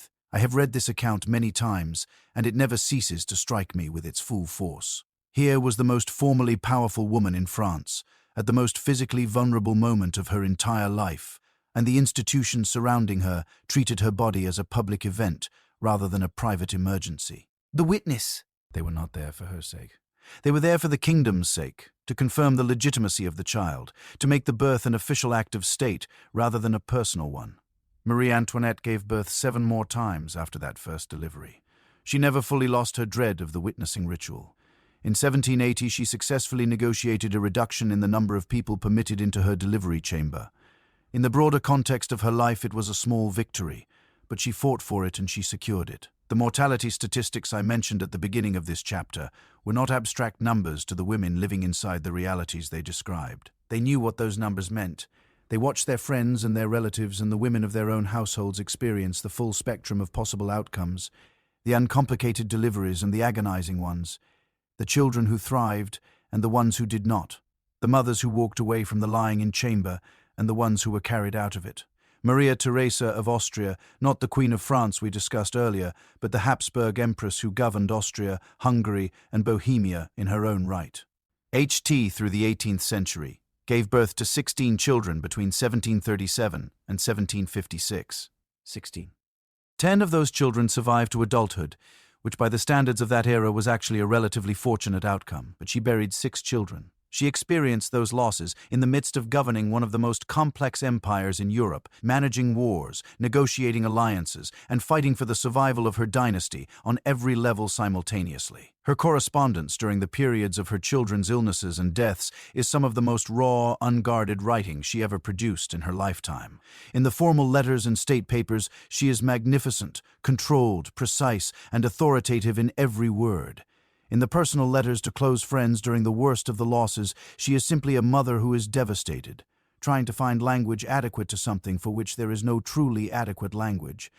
That combination, the magnitude of the public role and the magnitude of the private grief running simultaneously, contained within the same person moving through the same days, is something I find almost unbearable to contemplate directly. And yet it was simple, like the texture of her ordinary life for 2 full decades. Here is a question I want to leave you thinking about as we move forward. We celebrate these women for their endurance, and rightly so. But I wonder sometimes whether the word endurance is entirely accurate or entirely fair to them. Endurance implies something passive, gritting your teeth and waiting for something difficult to eventually be over. And that is not quite what I see when I look carefully at the documented record of how royal women actually navigated the physical dangers of palace life. What I see is something considerably more active than endurance. Something that looks more like deliberate adaptation, the intentional cultivation of practical knowledge about their own bodies and their own risks, operating within a system that gave them very limited official authority over either. The quiet accumulation of trusted relationships with midwives and ladies who genuinely knew what they were doing. The negotiation, when possible, for even small modifications to protocols that were actively dangerous to their health and survival. They were not simply enduring. They were managing their circumstances with whatever tools possess. And there is a real and important difference between those two things. The women who survived palace childbirth, and most of them did, which is its own testament to human resilience, came out of those lying in chambers changed. Physically changed, obviously, but also changed in some harder-to-name way. They had been through something that no public performance, no diplomatic training, no court education had prepared them to face. They had been entirely dependent, entirely vulnerable, entirely at the mercy of circumstances beyond their control. And most of them walked back into the great rooms of the palace and picked up the performance exactly where they had set it down. Which raises a question that I have been sitting with throughout this entire series and that I think is worth surfacing openly now. What happened to royal women when the performance became impossible to sustain? When the grief was too great, the humiliation too public, the constraints too absolute. When the lying in chamber became something far worse than just a delivery room. Some of them found something unexpected waiting on the other side of all of it. Something that looked from the outside like low SS, but which from the inside turned out to be the strangest kind of freedom. Widowhood. The death of a royal husband could destroy a woman utterly, strip her of title, property, security, and purpose in a single morning. Or it could, under precisely the right circumstances, release her into a kind of power she had never been permitted to approach while he was alive. How those two very different outcomes played out, and what determined which one a woman experienced, is one of the most fascinating and least told chapters in this entire story. And it begins right now. Grief in the royal palace had a very specific dress code. Black, obviously. Heavy black, the kind that absorbed light rather than reflected it, worn for a prescribed period that varied by court and by century, but always followed the same essential logic. You grieved publicly, visibly, and according to a schedule that someone else had determined was appropriate for the circumstances. Then you stopped, or rather, you stopped performing grief where anyone could observe it, which in the world of the court amounted to roughly the same thing as actually stopping. But underneath that prescribed mourning, something else was quiet. It's happening quickly.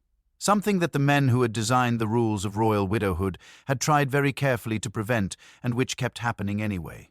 Royal widows were discovering what they were genuinely capable of when no one was watching quite as closely as usual. Here is the paradox at the center of royal widowhood, and I want you to hold both sides of it simultaneously, because I think it captures something essential about the lives of these women. On one hand, the death of a royal husband could be catastrophic for a queen in practical terms. Her title, her apartments, her household staff, her income, her political relevance, all of these depended in formal legal terms on her relationship to a living king. The moment he died, she became a dowager, a former queen, a woman defined entirely by a role she no longer held. In England, the legal position of a royal widow was governed by dower rights, a complex system of formal entitlements supposed to guarantee her a portion of her husband's estate for the remainder of her life. In practice, those rights were frequently contested, deliberately delayed, or quietly diminished by the new king and his advisers, who carried their own ideas about how the previous queen's resources should be deployed and allocated. Margaret of Anjou, who had been Queen of England as the wife of the deeply troubled Henry VI, found herself after his death in 1471 in circumstances of almost complete destitution. She was imprisoned in the Tower of London, eventually ransomed by the French King Louis XI, and spent the last years of her life in France in reduced circumstances that bore almost no relationship to the magnificence of her earlier queenship. She died in 1482 with, by contemporary accounts, very little remaining of the wealth and influence she had once commanded. That is the catastrophic version of royal widowhood, and it was real, and it was not uncommon in practice. But then there is the other version, and the other version is frankly one of the most remarkable phenomena in all of royal history. Because scattered across the centuries in courts from England to France, to the Holy Roman Empire, to the Ottoman territories, there are these extraordinary examples of women who spent decades operating within the most constrictive possible definitions of queenship, and who the moment their husbands died revealed themselves to be political operators of the first order, as though they had been quietly waiting, as though they had been preparing with great deliberate patience for exactly this moment to arrive. The question that genuinely fascinates me is whether that preparation was fully conscious. Whether these women sat in their chambers during their husbands' reigns and deliberately cultivated the knowledge and the networks and the strategic clarity they would need later, or whether the competence simply emerged fully formed from a lifetime of close, careful observation of how power actually worked in practice. Probably in most cases it was some combination of both motivations and circumstances. Blanche of Castile is someone I want to spend time with here, because her story is not as well known as it deserves to be, and it illustrates the widowhood paradox with particular clarity. Blanche was the daughter of Alfonso VIII of Castile and Eleanor of England, making her incidentally a granddaughter of Eleanor of Aquitaine, which perhaps explains something about her particular qualities. She married the future Louis VIII of France in 1200 when she was approximately 12 years old, and spent the next 2 decades being a competent and largely invisible queen consort, producing 12 children and managing her household with consistent efficiency. When Louis VIII died in 1226, their son Louis IX was 12 years old, too young to govern, which meant that someone needed to serve as regent of France until he came of age. That someone was Blanche. What followed was one of the most impressive regencies in all of medieval European history. Blanche governed France with a combination of military decisiveness and political sophistication that left the barons who had assumed they could easily manipulate her consistently and embarrassingly wrong-footed. When a coalition of French nobles rebelled against her regency in 1227, banking on the assumption that a widow governing on behalf of a child would be simple to overwhelm, Blanche responded by forging alliances with the cities and the lesser nobility, outmaneuvering the coalition both militarily and diplomatically, and suppressing the rebellion without losing the kingdom. She then governed France effectively for another decade, managing her son's minority, navigating the Albigensian Crusade. and maintaining French royal authority through a period of conquest. Considerable external pressure. When Louis IX came of age and began ruling in his own right, He trusted his mother's judgment so completely that he continued consulting her on major decisions for the remainder of her life. When he departed on crusade in 1248, he left her in charge of France once more. She was in her early 60s by that point, and she governed the kingdom a second time with the same methodical competence she had demonstrated 20 years earlier. Blanche of Castile died in 1252, still effectively governing France, at approximately 64 years of age. She had spent more years as the real authority behind the French throne than most kings managed during entire reigns, and she had arrived there by being, for many years, essentially invisible. Now, I want to ask you something that cuts to the heart of this chapter. Why did widowhood specifically create these openings? Why was it the loss of a husband rather than simply the accumulation of experience and skill over time that released these capacities in women who had clearly possessed them all along? The answer, I think, lies in the legal and social architecture of the period. A married queen was, in formal terms, Subsumed within her husband's legal identity. She could not independently hold property in most jurisdictions. She could not sign treaties in her own name. She could not act as a sovereign in her own right. Everything she did was technically accomplished in her husband's name, under his authority, with his formal sanction behind it. A dowager queen, a widow, occupied a genuinely different legal category. She was no longer a wife. She was a woman with her own independent legal standing, her own dower properties, her own household operating separately from the new king's court. She was, in a sense that married queenship was simply not, her own person under the law. That is precisely why the men who designed the rules of royal widowhood were so consistently anxious about what widows might do with that status once it was theirs. And that anxiety expressed itself in one particular form with remarkable consistency across courts and centuries. Control over remarriage. The obsession with controlling royal widows' remarriage was not in any way subtle about its intentions. In England, it was written directly into Magna Carta, the foundational legal document of English liberties sealed in 1215, which contained explicit provisions stating that widows of the king's tenants-in-chief could not be compelled to remarry, but also could not choose to remarry without the king's consent. Think about the logic of that arrangement for a moment. A widow could not be forced into a marriage she did not want, but she also could not freely choose a marriage he did not approve. She had freedom from coercion in one direction and firm constraint in the other. It was liberty of a very specific, very carefully limited kind. The reason for this anxiety was straightforward enough. A royal widow who remarried strategically could redirect enormous resources. Her dower lands, her political connections, her symbolic prestige as a former queen, all directed toward a new husband and his ambitions. She could become the foundation of a genuinely rival power base. She could, in the worst case from the new king's perspective, become genuinely dangerous to his position and his plans. Catherine Parr, the sixth and final wife of Henry VIII, remarried with extraordinary speed after his death in 1547, within months, to Thomas Seymour, the brother of the late Jane Seymour and a man of considerable personal character. RM and significant political ambition. The speed of that remarriage shocked the court deeply, and the political circumstances surrounding it became genuinely complicated over time. Thomas Seymour's ambitions eventually brought both of them into dangerous proximity to accusations of treason. Catherine died in 1548, shortly after giving birth to her first child, before the worst of those consequences fully materialized. But her story illustrates perfectly why the Crown's anxiety about widows remarrying was not at all theoretical. The resources a former queen carried with her were real and substantial, and they mattered to everyone who cared about where power resided. The most dramatic example of a royal widow seizing the genuine possibilities of her new status and paying an enormous price for doing so is probably Margaret Beaufort, whom we touched on briefly in our first chapter. After her first husband's death, Margaret navigated a series of remarriages with a strategic clarity that was remarkable even by the standards of her era. Her third husband, Henry Stafford, she appears to have genuinely cared for.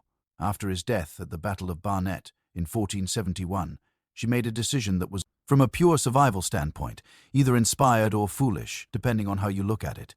She committed herself entirely to the cause of her son, Henry Tudor, who was in exile in Brittany with a tenuous claim to the English throne and no realistic path toward it. Through the 1470s and into the 1480s, Margaret worked quietly and persistently from within the Yorkist court, attending the Queen, maintaining her surface respectability perfectly, while secretly maintaining communication with her exiled son and building the network of supporters that would eventually make the invasion of 1485 possible. When Henry Tudor landed in Wales in August of 1485 and marched toward Bosworth Field, he was doing so partly on the foundation of a political infrastructure that his mother had spent years carefully constructing while wearing the clothes and performing the role of a loyal court lady. When he won and became Henry VII, Margaret Beaufort became one of the most powerful women in England. She was granted the legal status of a feme sole, a woman independent of her current husband's legal identity, by Act of Parliament. She founded Christ's College and St. John's College at Cambridge. She owed lectureships and supported scholars across both universities. She effectively ran the English royal household for years. She had travelled from being a 12-year-old girl married without her consent to being the mother of a dynasty and one of the most significant educational patrons of her entire era. The transformation had taken approximately 50 years, but she had never once stopped working toward it. I find myself thinking whenever I spend time with these stories of royal widows about the strange mathematics of constraint and capacity. The same system that spent decades limiting these women, monitoring them, directing their energies toward dynastic reproduction and public performance. That same system, through the particular legal category of widowhood, accidentally created the conditions in which some of them finally had sufficient room to become fully themselves. It was not generous in its intentions. It was not deliberate in its effects. The men who designed the rules of royal widowhood were not trying to liberate anyone. They were trying to manage assets that had temporarily lost their primary function. But the women inside those categories turned them into something not entirely different from what had been intended. Not all of them, not even most of them. The Margaret Beauforts and the Blanches of Castile were exceptions within their era, and it is important not to allow their stories to create a false impression of comfortable triumph over an oppressive system. For every widow who found genuine agency in her new status, there were many more who simply survived it or did not survive it at all. But here is the thought I keep returning to, and I think it connects to something much larger than royal history specifically. When people are systematically denied formal power for long enough, they are systematically denied formal power for long enough, and so on. They develop an expertise in informal power that formally powerful people often lack entirely. They learn to read rooms with precision. They learn to build trust across fractured and competing loyalties. They learn to move quietly and effectively within structures that were never designed to accommodate them. Royal widows at their most remarkable were simply women who had spent decades acquiring exactly that expertise and who finally found themselves in a position where it could be deployed with full effect. What they built with it ranged from political dynasties to universities to diplomatic settlements that genuinely shaped the map of Europe for generations. Which is actually the perfect bridge to what comes next, because we have been talking throughout this series about the constraints on royal women, the dangers, the grief, the surveillance, the impossible expectations placed upon them. And all of that is true and important and worth understanding clearly. But there is another side to this history that deserves its full moment in the light. There were women who did not simply navigate the system from within its existing boundaries. There were women who, through a combination of circumstance, intelligence, and a particular kind of fearlessness, stepped into the most visible position power could offer. Not as wives, not as mothers, not as regents managing power on behalf of someone else entirely. As queens in their own right. Rulers. sovereigns. The actual thing itself, and the world's response to them, the resistance, the grudging acknowledgement, the astonishment, and in a few extraordinary cases, the genuine reverence, is a story that is still in many ways unfinished. That is exactly where we are going next. Let me tell you about a problem tea. Hat-plagued 16th century Europe with a consistency that borders on the comical. The problem was this. The rightful heir to the throne was a woman, and nobody quite knew what to do about it. Not because these women were incompetent, not because they were unprepared, but because the entire theoretical architecture of European monarchy, the theology, the law, the philosophy, the centuries of accumulated assumption, had been constructed around the foundational premise that rulers were men. The idea of a woman sitting on a throne as sovereign in her own right, not as a regent holding power on behalf of someone else, but as the actual monarch, the final authority, the person to whom everyone else answered. That idea did not merely challenge convention. For many people in this period, it felt like a challenge to the natural order of the universe itself, and the women who stepped into that role anyway had to contend not just with the ordinary difficulties of governing a kingdom, They had to contend with the reality that their very presence in the position was considered by a significant portion of their subjects to represent a kind of cosmic error that needed correcting. How they hand. That is one of the most genuinely fascinating chapters in all of political history. The distinction I want to establish clearly at the outset, because it matters enormously for everything that follows, is the difference between a queen consort and a queen regnant. A queen consort was a king's wife. She held her title through him, derived her status from her relationship to him, and exercised whatever influence she possessed through her proximity to his power. Everything we have discussed in the previous chapters has been largely about queen consorts, women operating within and around the institution of kingship without formally inhabiting it themselves. A queen regnant was something entirely different. She was the monarch herself. The crown was hers by inheritance, not by marriage. She made the decisions, commanded the armies, signed the treaties, appointed the ministers. The power did not flow through her to someone else. It stopped with her and originated with her. In theory, those two categories should have been straightforwardly and easily distinct from each other. In practice, across European history, the line between them was constantly and anxiously contested because a question. Queen regnant who married, and the pressure to marry was enormous for reasons of dynastic continuity, if nothing else, immediately created a constitutional puzzle. Was her husband now king? Did he formally outrank her? Could he override her decisions? Who exactly was in charge of what? Different courts answered these questions differently. Some of those answers were more honest than others in acknowledging the underlying reality. Mary I of England, the daughter of Henry VIII and Catherine of Aragon, the first woman to rule England as undisputed sovereign in her own right, ascended the throne in 1553 after successfully defeating the attempt to place Lady Jane Grey on the throne in her place. She was 37 years old. She had been waiting for this moment through decades of humiliation and political uncertainty, and by every available account she approached it with a sense of purpose that was almost overwhelming in its intensity. And then she had to figure out how to be a queen in a world that had no functioning template for what that actually meant. The coronation itself presented immediate practical puzzles. The ceremony had been designed for kings over centuries of tradition. Robes were cut for a male body. The liturgy assumed masculine pronouns throughout. Adjustments were made, improvised, negotiated in real time by people who had no precedent to draw upon. It was, in a small but genuinely telling way, a preview of everything that was coming. A woman trying to inhabit a role whose every physical and procedural detail had been shaped around the assumption that she would never actually be there. When Mary decided to marry Philip II of Spain, her parliament's response was revealing in what it showed about underlying anxieties. They did not object to her marrying per se. They objected to the implications of her marrying, specifically to the possibility that a foreign husband might exercise real royal authority in England on his own behalf. The marriage treaty that was eventually negotiated was extraordinary in its careful attempts to limit Philip's role. He was given the title of king. He was permitted to sit beside Mary at official functions. But he was explicitly barred from making appointments, disposing of English revenues, or involving England in Spanish wars without parliamentary consent. Mary accepted these terms. Philip, for his part, spent approximately little time actually in England, and found the constitutional constraints of his position genuinely frustrating.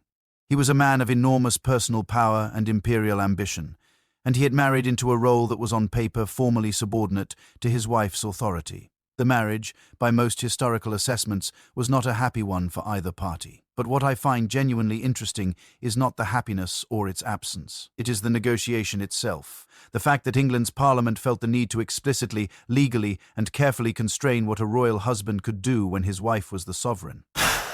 That document is a record of an institution trying to figure out in real time how power functioned when the sovereign happened to be a woman.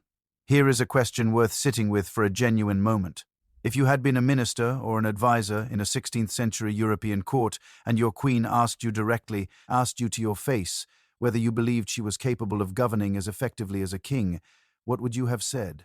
The honest answer for most men in that position was complicated, not because they had straightforward evidence that women were less capable of governing, but because the entire framework through which they understood the concept of governance was built on assumptions about masculine authority that they had absorbed so completely they could barely perceive them as assumptions at all. It was not bigotry in the simple modern sense. It was something more like a profound failure of imagination, an inability to picture the world working in any fundamentally different way. John Knox, the Scottish religious reformer, published a pamphlet in 1558 called The First Blast of the Trumpet Against the Monstrous Regiment of Women. And yes, that is the actual title. And yes, it is exactly as aggressive as it sounds. Knox argued that female rule was contrary to nature, contrary to scripture, and contrary to sound judgment. Women, he wrote, were weak, frail, impatient, feeble, and foolish. The idea of a woman governing men was, in his considered view, an apparition so severe it warranted the trumpet blast of the title. The timing of the pamphlet was, from Knox's perspective, unfortunate. He had written it primarily targeting Mary I of England and Mary of Guise, the Regent of Scotland, but it was published in the same year that Elizabeth I came to the English throne. Elizabeth, who was Protestant and theoretically an ally of Knox's religious project, was furious. Knox spent years attempting to walk back the implications of his pamphlet as they applied specifically to Elizabeth without conceding the general principle he had articulated. Elizabeth was not particularly interested in his explanations. She had far more important things to attend to. What Elizabeth I actually did with the problem of female sovereignty is something I find endlessly fascinating, because her solution was not to argue against the prevailing prejudice directly and openly.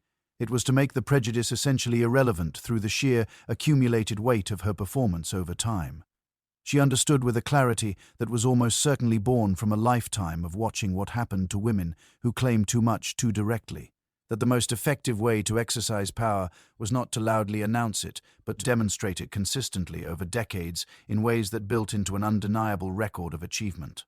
She also did something that was strategically brilliant and which she never quite acknowledged as strategy, because I know it would have undermined its effectiveness. She made her gender into a rhetorical asset rather than a liability that needed defending. The famous speech at Tilbury in 1588, delivered to her troops as the Spanish Armada approached the English coast. I know I have the body of a weak and feeble woman, but I have the heart and stomach of a king and of a king of England too, is usually read as Elizabeth acknowledging her female weakness and then transcending it through force of will. But I think that reading is too simple. Elizabeth was not conceding weakness. She was invoking the idea of weakness as a deliberate rhetorical move, knowing that her audience expected her to acknowledge it, and then turning that expectation into something she controlled rather than something that controlled her. She was also, by 1588, a woman who had been governing one of Europe's most significant kingdoms for 30 years. The weakness she was rhetorically invoking bore no relationship whatsoever to the actual person who had survived the political dangers of her father's reign, her brother's reign, her sister's reign, and 3 decades of her own, navigating the most treacherous diplomatic landscape. Ape in Europe with a consistency and a success that no one observing it closely could attribute to chance or luck. But I want to step outside England for a moment, because the Elizabeth story, as magnificent as it is, can sometimes crowd out other, equally remarkable examples. Christina of Sweden abdicated her throne in 1654 at the age of 27, having ruled as sovereign queen since the age of 6. Her reasons for abdication are still debated by historians. Religious conversion, genuine exhaustion, possibly a desire to escape the relentless pressure to marry and produce an heir for the dynasty. But what happened in the decade before her abdication is what I want to focus on here. Christina had received an education typically reserved for princes and understood as belonging to them exclusively. She spoke at least 8 languages. She corresponded with Descartes, who traveled to Stockholm at her personal invitation and reportedly found the 5 o'clock morning philosophy lesson she required of him somewhat demanding. He died of pneumonia in Sweden a few months after arriving, which is the kind of footnote that makes you feel very specific things about Christina's intellectual enthusiasm and what it cost those around her. She presided over a court that she deliberately transformed into one of the great centers of European intellectual and artistic life. She sped lavishly, collected voraciously, invited scholars and artists from across the continent to join her circle. By the time she abdicated, Stockholm had been permanently changed by her reign in ways that outlasted her presence there. Was she a perfect ruler? By no honest measure. Her financial management was genuinely problematic in ways even admirers acknowledged. Her personality, by most accounts, was difficult in ways that even her supporters found challenging. But she governed actively, personally, and consequentially. She made decisions that shaped the course of Swedish history. She was unambiguously a sovereign in the fullest sense of that word. The fact that we remember her primarily for her abdication, the moment she surrendered power, rather than for the 17 years she exercised it with full authority, is itself a kind of commentary on how history has traditionally treated and remembered women who ruled. Catherine the Great of Russia presents perhaps the most extreme version of this entire story, and I want to give her the space she genuinely deserves, because her trajectory is extraordinary in almost every dimension. Catherine was not born Russian. She was born Sophia von Anhalt-Zerbst, a minor German princess, in 1729. She was brought to Russia as a teenager to marry the future Peter III, learned Russian with impressive speed, converted to Russian Orthodoxy, and spent years navigating the treacherous politics of the Russian imperial court with a patience and a strategic intelligence that was, in retrospect, preparation for everything that followed. When Peter III was overthrown in a coup in 1762, a coup in which Catherine was deeply involved, though the precise nature and extent of her role has been debated by historians, she became Empress of Russia. She was 33 years old. She had no hereditary claim to the Russian throne. She was German by birth, Russian only by personal choice and considerable deliberate effort. She had arrived in Russia as a diplomatic asset, a girl sent to produce heirs for someone else's dynasty and serve someone else's purposes. She governed Russia for 34 years. Under Catherine, Russia expanded its territory significantly, modernized its administrative and legal systems, founded universities, and engaged with the European Enlightenment in ways that genuinely and permanently transformed Russian intellectual culture. She corresponded with Voltaire and Diderot. She built the Hermitage and its collections. She reformed the Russian legal code, drawing on Enlightenment principles to an extent that surprised and occasionally unsettled the European philosophers she was corresponding with about it. She was also, it should be honestly said, a ruler very much of her own time. Her reign included the brutal suppression of the Pugachev rebellion, the expansion of serfdom in certain respects, and a style of personal governance that could be absolutely ruthless when she judged ruthlessness necessary for her purposes. But here is the thing that matters most about Catherine's story for our particular purposes. She was never supposed to be there. By every rule of the system we have been discussing throughout this series, the rules of dynastic inheritance, of female subordination, of power flowing through men rather than originating with women, Catherine the Great had no legitimate claim to the position she came to hold. Lord, she took it anyway. She held it for 34 years, and she did things with it that genuinely changed the world in lasting ways. The thread that runs through all of these stories, Mary I's improvised coronation, Elizabeth's Tilbury speech, Christina's philosophical court, Catherine's 34-year reign, is not, I think, simply a story about exceptional individuals triumphing over adversity through personal strength alone, though it is partly that. It is a story about what happens when the gap between official ideology and practical reality becomes impossible for a society to sustain. The official ideology of the period declared that women could not govern effectively. The practical reality was that some of the most effective rulers in all of European history were women. Holding those two contradictory things simultaneously required a kind of cognitive gymnastics that contemporaries performed with varying degrees of grace, and which historians have been sorting through and examining ever since.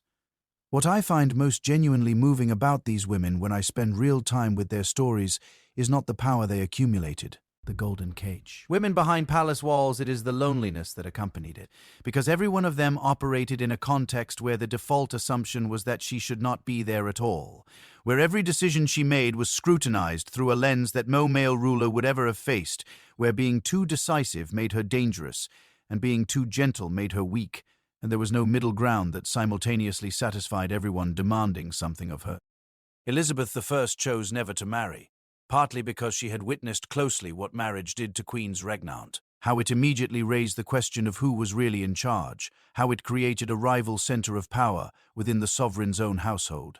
She chose the crown over everything else, and she lived with the full consequences of that choice for 45 years, including the deep loneliness of a woman who had decided that loving power was safer than loving a person. That is not a simple story. It is not a straightforwardly triumphant story. It is a human story about a human being navigating an impossible set of competing demands with extraordinary skill and at considerable personal cost. And that actually is the thread I want to carry into our next chapter, because we have been moving across this entire series through the different spaces and roles and pressures that defined royal women's lives.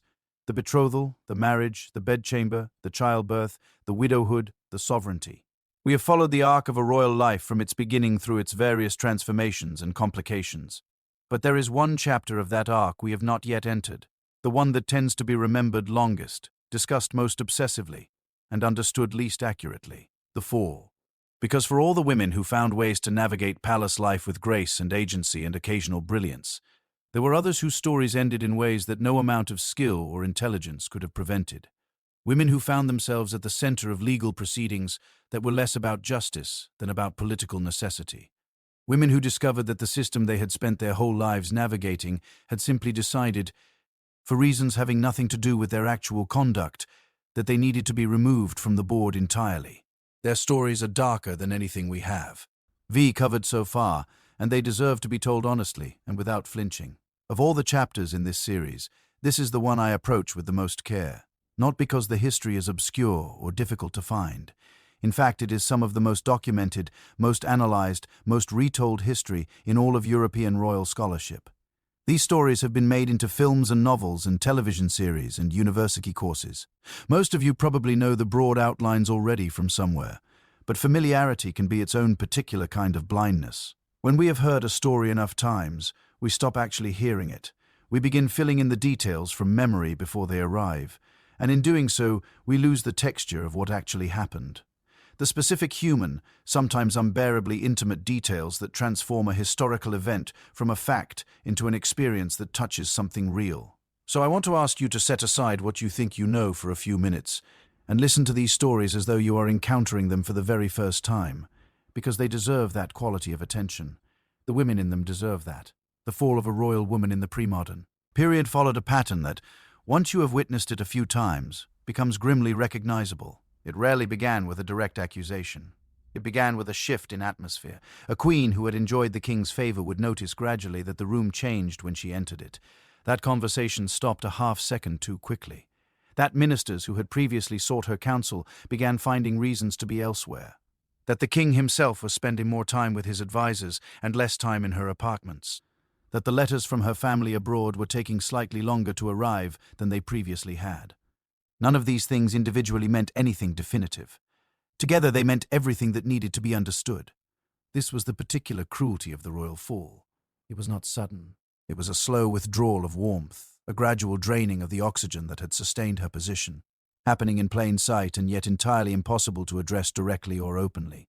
A queen could not march into the council chamber and demand to know why the mood had shifted. She could not confront her husband about rumors she was not officially supposed to have heard. She could only wait and watch carefully and try to determine whether what she was sensing was real or whether she was simply becoming paranoid. Usually, by the time she was asking herself that question with any seriousness, it was already very real. Lady Jane Grey was Queen of England for 9 days. 9 days? That is not a reign. That is barely a footnote in the chronicle of history. And yet the story of those 9 days and of the 21 months that followed them is one of the most affecting in all of Tudor history, partly because of its profound injustice and partly because of the extraordinary character of the young woman at its center.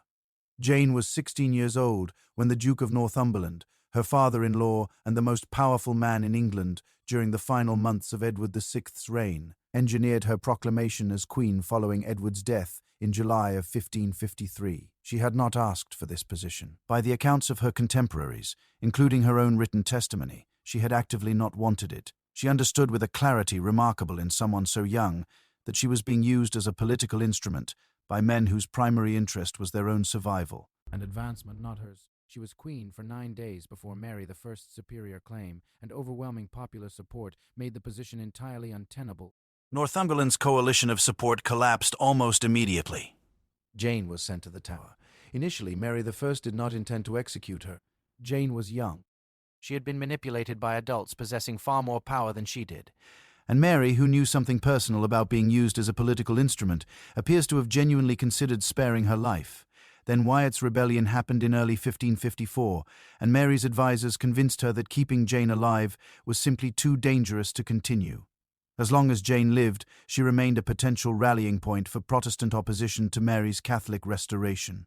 The logic was coldly political. Jane's personal innocence was acknowledged by virtually everyone and was largely irrelevant to it. Lady Jane Grey was executed on the 12th of February 1554. She was 16 or 17 years old. The account of her final hours, recorded by the chronicler Richard Davey drawing on eyewitness testimony, describes a young woman who faced her death with a composure. That left the witnesses visibly shaken. She spoke briefly, clearly, without any dramatics. She forgave her executioner with apparent sincerity. She blindfolded herself, reached forward for the block, and found that she could not locate it in the sudden darkness. She said quietly, "What shall I do?" Where is it? Someone guided her hands to its surface.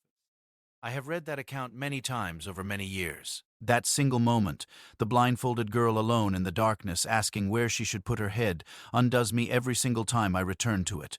There is something in it that strips away every layer of historical distance and leaves only the human reality of what was happening to a 17-year-old girl who had never wanted any of it. The mechanics of how royal women were politically brought down deserve careful examination because they reveal something important about the system itself.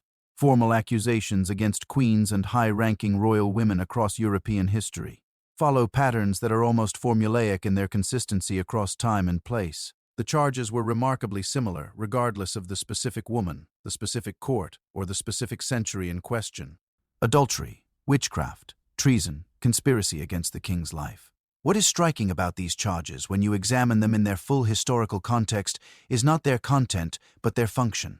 They serve to transform a political problem, a queen who had fallen from favor, whose continued existence was inconvenient, whose removal was desired for reasons of dynastic necessity or simple personal preference, into a moral and legal one that could be addressed through established channels.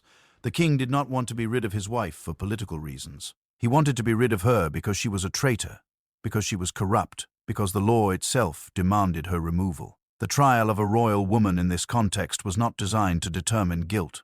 It was designed to produce a verdict that had already been decided through entirely different means.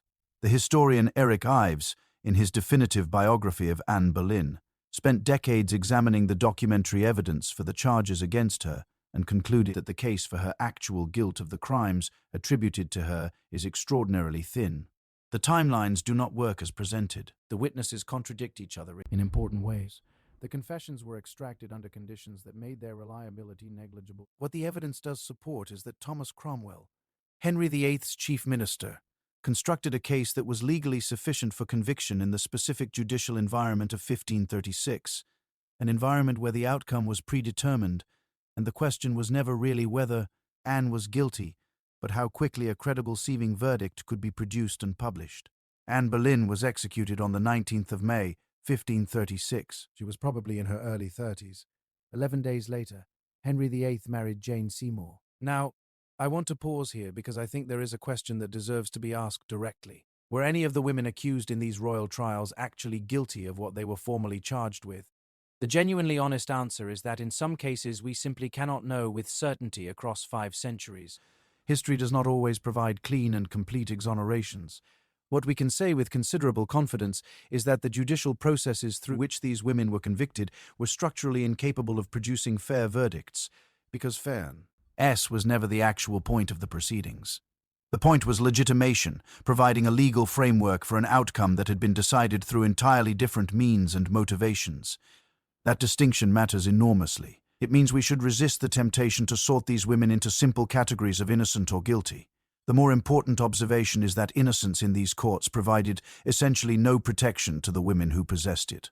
Mary, Queen of Scots, spent 19 years as a prisoner in England. 19 years. She arrived in England in 1568, fleeing Scotland after the complete collapse of her reign, expecting, or at least hoping, that her cousin Elizabeth I would provide sanctuary and meaningful support. Instead, she found herself in a diplomatic situation of extraordinary complexity, one that Elizabeth's government was never quite willing to resolve in either direction. Mary was too politically valuable to simply release as long as she remained in English custody. She could not serve as a focal point for foreign intervention against Elizabeth from the continent. But she was also, as long as she was alive and on English soil, a persistent source of exactly the kind of Catholic plotting that Elizabeth's government spent 20 years anxiously monitoring and attempting to prevent. The 19 years of her captivity were not uniformly harsh in a physical sense. She was moved between various houses and castles, some of them reasonably comfortable by the standards of the era. She was permitted a household staff, correspondence, embroidery, the small rituals of a dignified existence. But she was never free. She never knew from one year to the next what was going to happen to her. She was simultaneously a queen, a prisoner, and a pawn in a diplomatic game whose rules kept changing around her. When she was finally tried in 1586 following the discovery of the Babington plot, a genuine conspiracy to assassinate Elizabeth and place Mary on the English throne, which Mary's involvement through her correspondence is historically documented. The outcome was probably inevitable given the political circumstances surrounding it. Elizabeth delayed signing the death warrant for months. She signed it in February of 1587 and then claimed afterward that she had not intended for it to be acted upon immediately, that the warrant had been dispatched. Head without her full knowledge. Whether that claim was genuine or carefully constructed political theatre is one of the enduring debates of Tudor historiography. What is not debated is that on the 8th of February 1587, Mary, Queen of Scots, was executed at Fotheringhay Castle at the age of 44. The accounts of her execution describe a woman who dressed with deliberate care in dark red, the Catholic colour of martyrdom, and who mounted the scaffold with a composure that the witnesses present found genuinely remarkable. She reportedly said in Latin that she had placed her hope entirely in God. The executioner required 3 strokes. I am not going to linger on that detail for its own sake, but I think it is important not to sanitize it completely, because the physical reality of what these women faced at the end demands acknowledgement rather than aesthetic smoothing. It was not clean. It was not cinematic. It was a human being dying badly in public, surrounded by people who had been assigned to watch and witness. There is a category of royal women's fates that is less dramatically violent than execution, but which I believe deserves as much attention, and which rarely receives it in the histories. Exile. Not the romantic kind, not the exile of novels and films, the melancholy beauty of a displaced queen in a sympathetic foreign court. The real kind, the kind that meant reduced circumstances, dependence on the charity of relatives or foreign monarchs, the slow erosion of the resources and connections that had once defined a woman's entire existence and sense of self. Isabeau of Bavaria, who had been Queen of France as the wife of the mentally unstable Charles VI, ended her life in circumstances of near poverty after the catastrophic Treaty of Troyes in 1420, which effectively disinherited the French Dauphin in favor of the English king. Whatever her actual role in that treaty, and she has been extensively blamed for it, with varying degrees of historical justification, the consequences for her personally were severe and lasting. The woman who had presided over one of the most opulent courts in Europe died in 1435 in considerably reduced circumstances, largely abandoned by the political world that had once revolved around her presence. The slow exile was in some ways crueler than the sharp, decisive one, because it gave you time to understand exactly why. You were losing and then took it from you one piece at a time. What I want to offer in the space between all these difficult stories is not comfort exactly, because I do not think these histories call for comfort so much as for clear and honest seeing. But I do want to offer a perspective that tends to get crowded out by the weight of the darkness. The women who faced these ends were not simply passive. Even in their most constrained circumstances, imprisoned, exiled, awaiting verdicts that had already been decided against them, many of them exercised a form of agency that was, given what was actually available to them, extraordinary in its quality and its precision. Anne Boleyn's speech from the scaffold, preserved in multiple contemporary accounts, was a masterpiece of controlled and deliberate ambiguity. She said almost nothing that could be used against her legacy, and almost everything that those who believed in her innocence needed to hear, all within the strict protocol of a scaffold speech that required her to acknowledge the king's justice without directly endorsing her own guilt. It was, in the most precise sense, a performance delivered under impossible conditions with remarkable technical skill and presence of mind. Mary, Queen of Scots, spent her 19 years of captivity writing letters, hundreds of them, to anyone who might prove potentially useful to her cause, in multiple languages, maintaining the political relationships that she hoped would eventually free her or restore her to her rightful position. Many of those letters were intercepted by her captors. Some of them contributed directly to her eventual downfall. But the effort they represented, the refusal to simply accept her fate as permanently settled, is real and deserves clear acknowledgement. Lady Jane Grey spent her final months in the Tower writing and translating religious texts, composing letters to family members that are among the most lucid and thoughtful documents of the entire Tudor period. She was preparing for death with the same intellectual seriousness she had brought to every other challenge in her brief life. Her final letter to her sister Catherine, written the night before her execution, closes with a request that Catherine read it often. People were still reading it 470 years later. She made something that lasted. In the only time she had, with tea, the only tools available to her, she made something that lasted. And that, I think, is where the truest lesson of these dark histories genuinely lies. Not in the structures that brought these women down. not in the men who signed the warrants or constructed the charges or withdrew the protection that might have saved them. Those things are real and they matter, and they should be named clearly and without softening. But the part that stays with me, the part that I think genuinely deserves to stay with all of us, is what these women chose to do with the agency they retained, however small, however constrained, however brutally limited by the circumstances closing around them. They wrote, they prepared, they performed with precision in the moments that would be remembered and recorded. They refused, with whatever they had remaining, to be simply erased from the story. And in doing so, some of them accidentally guaranteed that we would still be talking about them here. Now, centuries after the men who orchestrated their falls have been reduced to footnotes in their own stories. There is a strange justice in that, small, incomplete, arriving far too late, but real.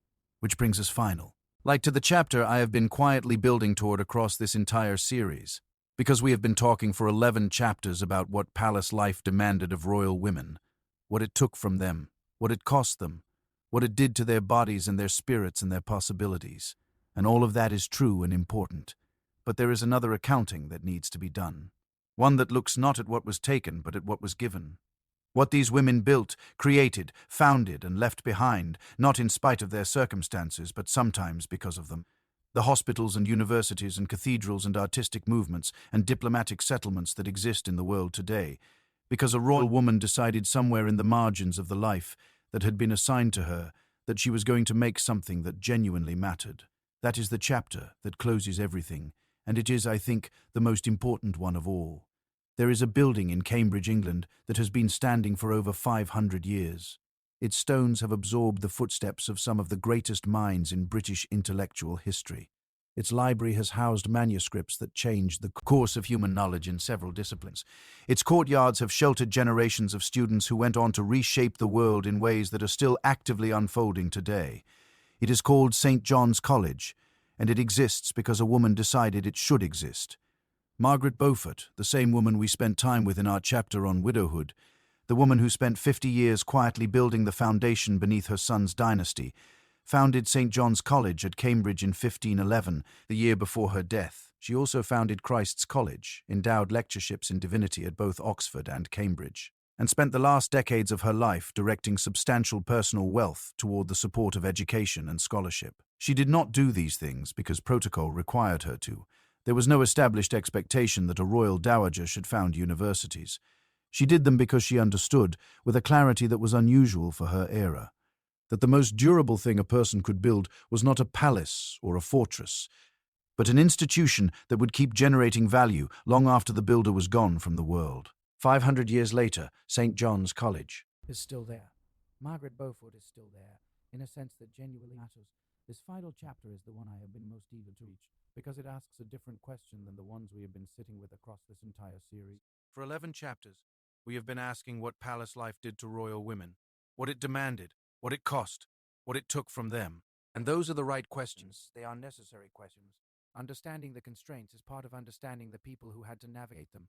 But there is another question that I think is equally important, and that receives far less attention in the standard telling of royal history. What did royal women build? Not metaphorically, literally, what exists in the world today. What physical structures, what institutions, what artistic movements, what diplomatic settlements, what bodies of knowledge came into being because a royal woman made a decision to create them? The answer, when you actually sit down and compile it carefully, is staggering in its scope. And I think part of the reason it is not more widely known is that the things royal women built tended not to look like the things we have traditionally coded as historically significant. They did not build armies or conquer territories or draft legal codes that bore their names in the official record. They built the infrastructure of civilization itself. The hospitals, the convents, the schools, the artistic collections, the networks of patronage that sustained creative and intellectual life across centuries. It is quieter than conquest. It lasts considerably longer. Eleanor of Aquitaine is the person I want to begin with here. Partly because her story spans so many of the themes we have visited throughout this series, and partly because her legacy is so vast and so varied that no single chapter could do it complete justice. Eleanor was born around 1122 and died in 1204. She lived to approximately 82 years of age, which was extraordinary for any person of that era, royal or otherwise. She was Duchess of Aquitaine in her own right from the age of 15, Queen of France, as the first wife of Louis VII, Queen of England as the wife of Henry II, mother of two kings of England including Richard I and John, and one of the most significant cultural patrons of the entire 12th century. But the dimension of her legacy I want to focus on is one that tends to be overshadowed by the political drama of her life, which admittedly contains enough material for several separate series on its own. Eleanor of Aquitaine was the primary force behind the spread of courtly love culture from the south of France into northern Europe and England. The troubadour tradition, the poetry, the music, the literary conventions surrounding romantic idealization, the idea that love itself was a worthy subject for serious artistic treatment, all of this traveled north in Eleanor's wake. She brought poets and musicians with her wherever she went.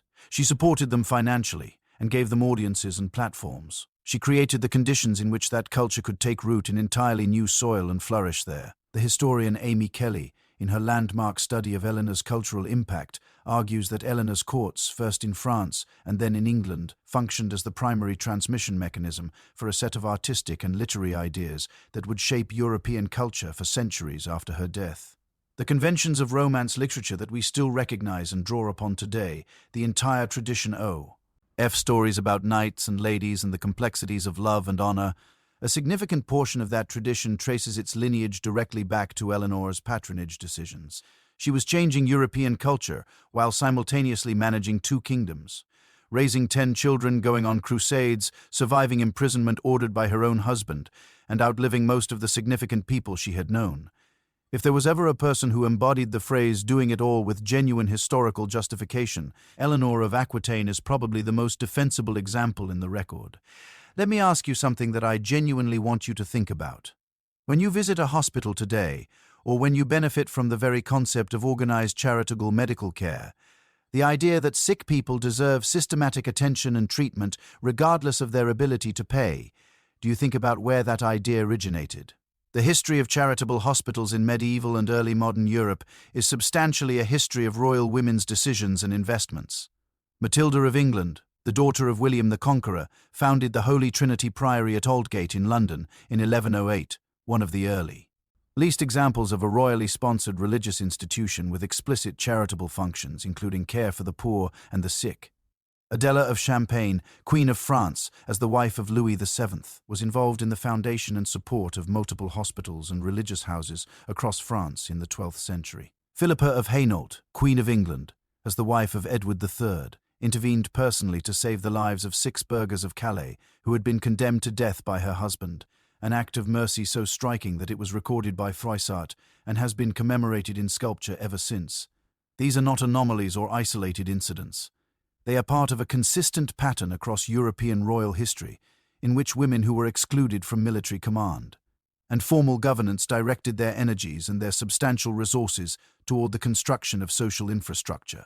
Hospitals, schools, convents that served as the primary centers of female literacy and education in the medieval period, networks of charitable giving that functioned as the closest approximation the pre-modern world possessed of organized social welfare. The historian Sharon Farmer, studying women's charitable activity in medieval France, argues that royal and noble women were disproportionately significant as founders and patrons of charitable institutions, precisely because those institutions were one of the few spaces where female authority was considered legitimate and appropriate.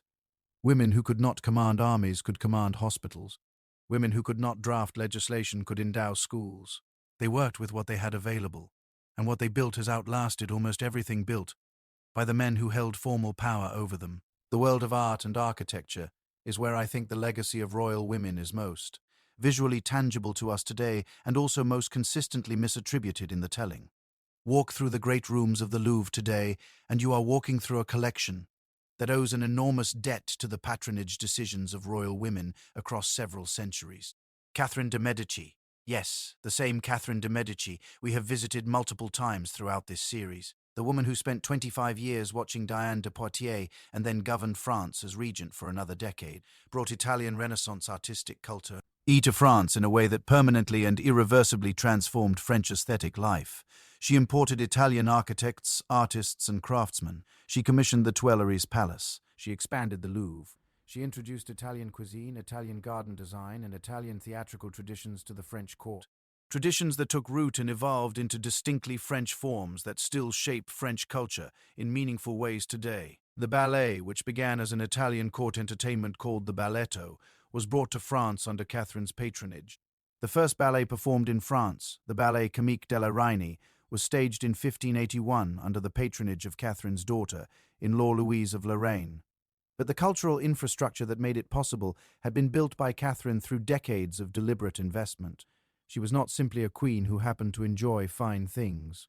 She was a deliberate cultural architect using artistic patronage as a tool for the same political and diplomatic purposes that others used armies and treaties. Isabella of Castile, Ferdinand's queen, Eleanor of Aquitaine's distant successor in the tradition of consequential Spain. Niche royal women is most commonly remembered in American classrooms for sponsoring Christopher Columbus's 1492 voyage. And that is historically accurate, though the full story of that sponsorship is considerably more complex than the simplified version usually taught. But I want to draw attention to something about Isabella's legacy that I find more interesting and less frequently discussed. Isabella was a passionate and genuinely serious patron of scholarship and education at a time when the Spanish Church was in some respects actively hostile to certain kinds of learning and inquiry. She collected manuscripts. She supported humanist scholars. She was, by the assessment of the historian Peggy Liss, genuinely and substantively learned herself, not in the ornamental sense of a royal woman trained to appear cultured, but in the sense of someone who read seriously, engaged with ideas seriously, and used her position to bring scholars and their ideas into direct proximity with power. She also founded the University of Alcala in 1499, one of the great Renaissance universities, which became a center of humanist scholarship and biblical study that influenced European intellectual life forward. Our generations afterward, a woman who was not permitted to attend a university herself founded one, and the scholars who studied there changed the world. There is something in that particular irony that I find both infuriating and magnificent in equal and simultaneous measure.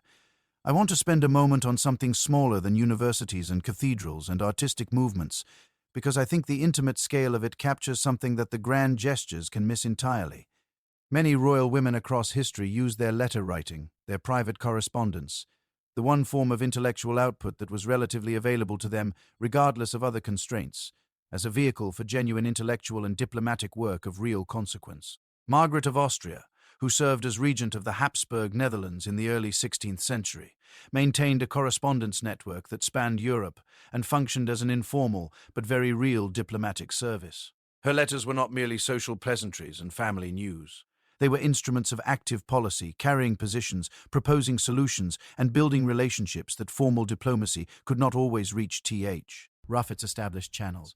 Mary of Hungary, who succeeded her Aunt Margaret as regent of the Netherlands, continued that tradition and expanded it considerably. Between them, these two women governed the Habsburg Netherlands for nearly half a century and corresponded with virtually every significant political figure in Europe during that period.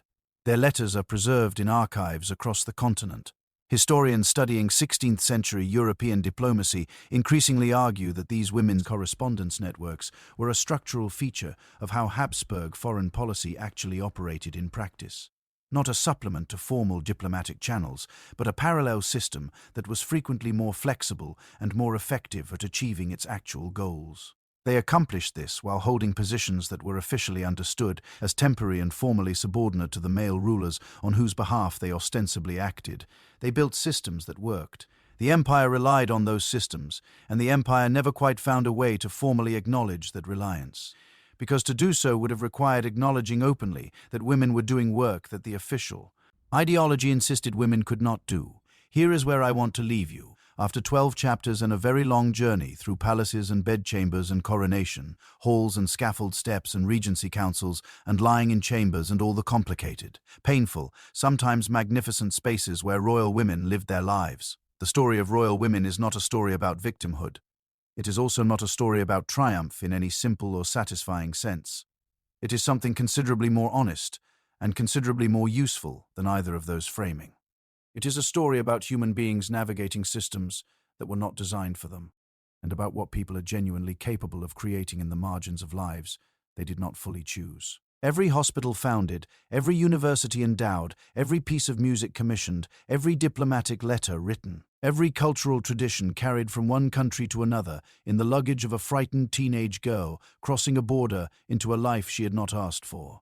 All of it was made in the margins. All of it was made despite, and sometimes because of the constraints we have spent 12 chapters carefully examining together.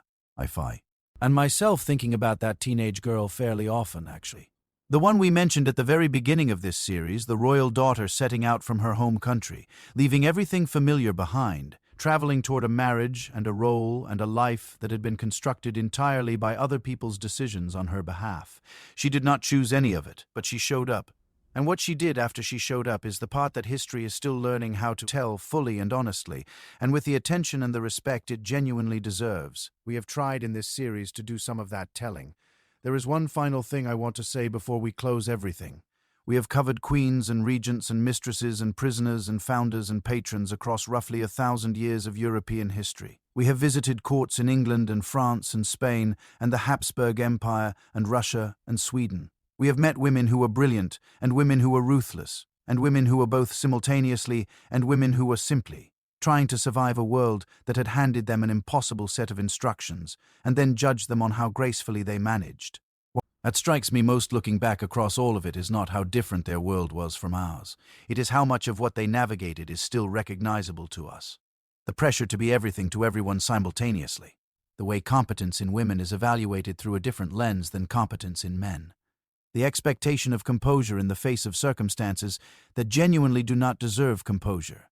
The experience of doing significant work that is not formally acknowledged because it does not look like the work that receives formal acknowledgement. These are not exclusively medieval problems. They are human problems that medieval royal women experienced in particularly stark and extensively documented form, which means that their stories are not simply history. They are, in ways both uncomfortable and clarifying, mirrors. Thank you.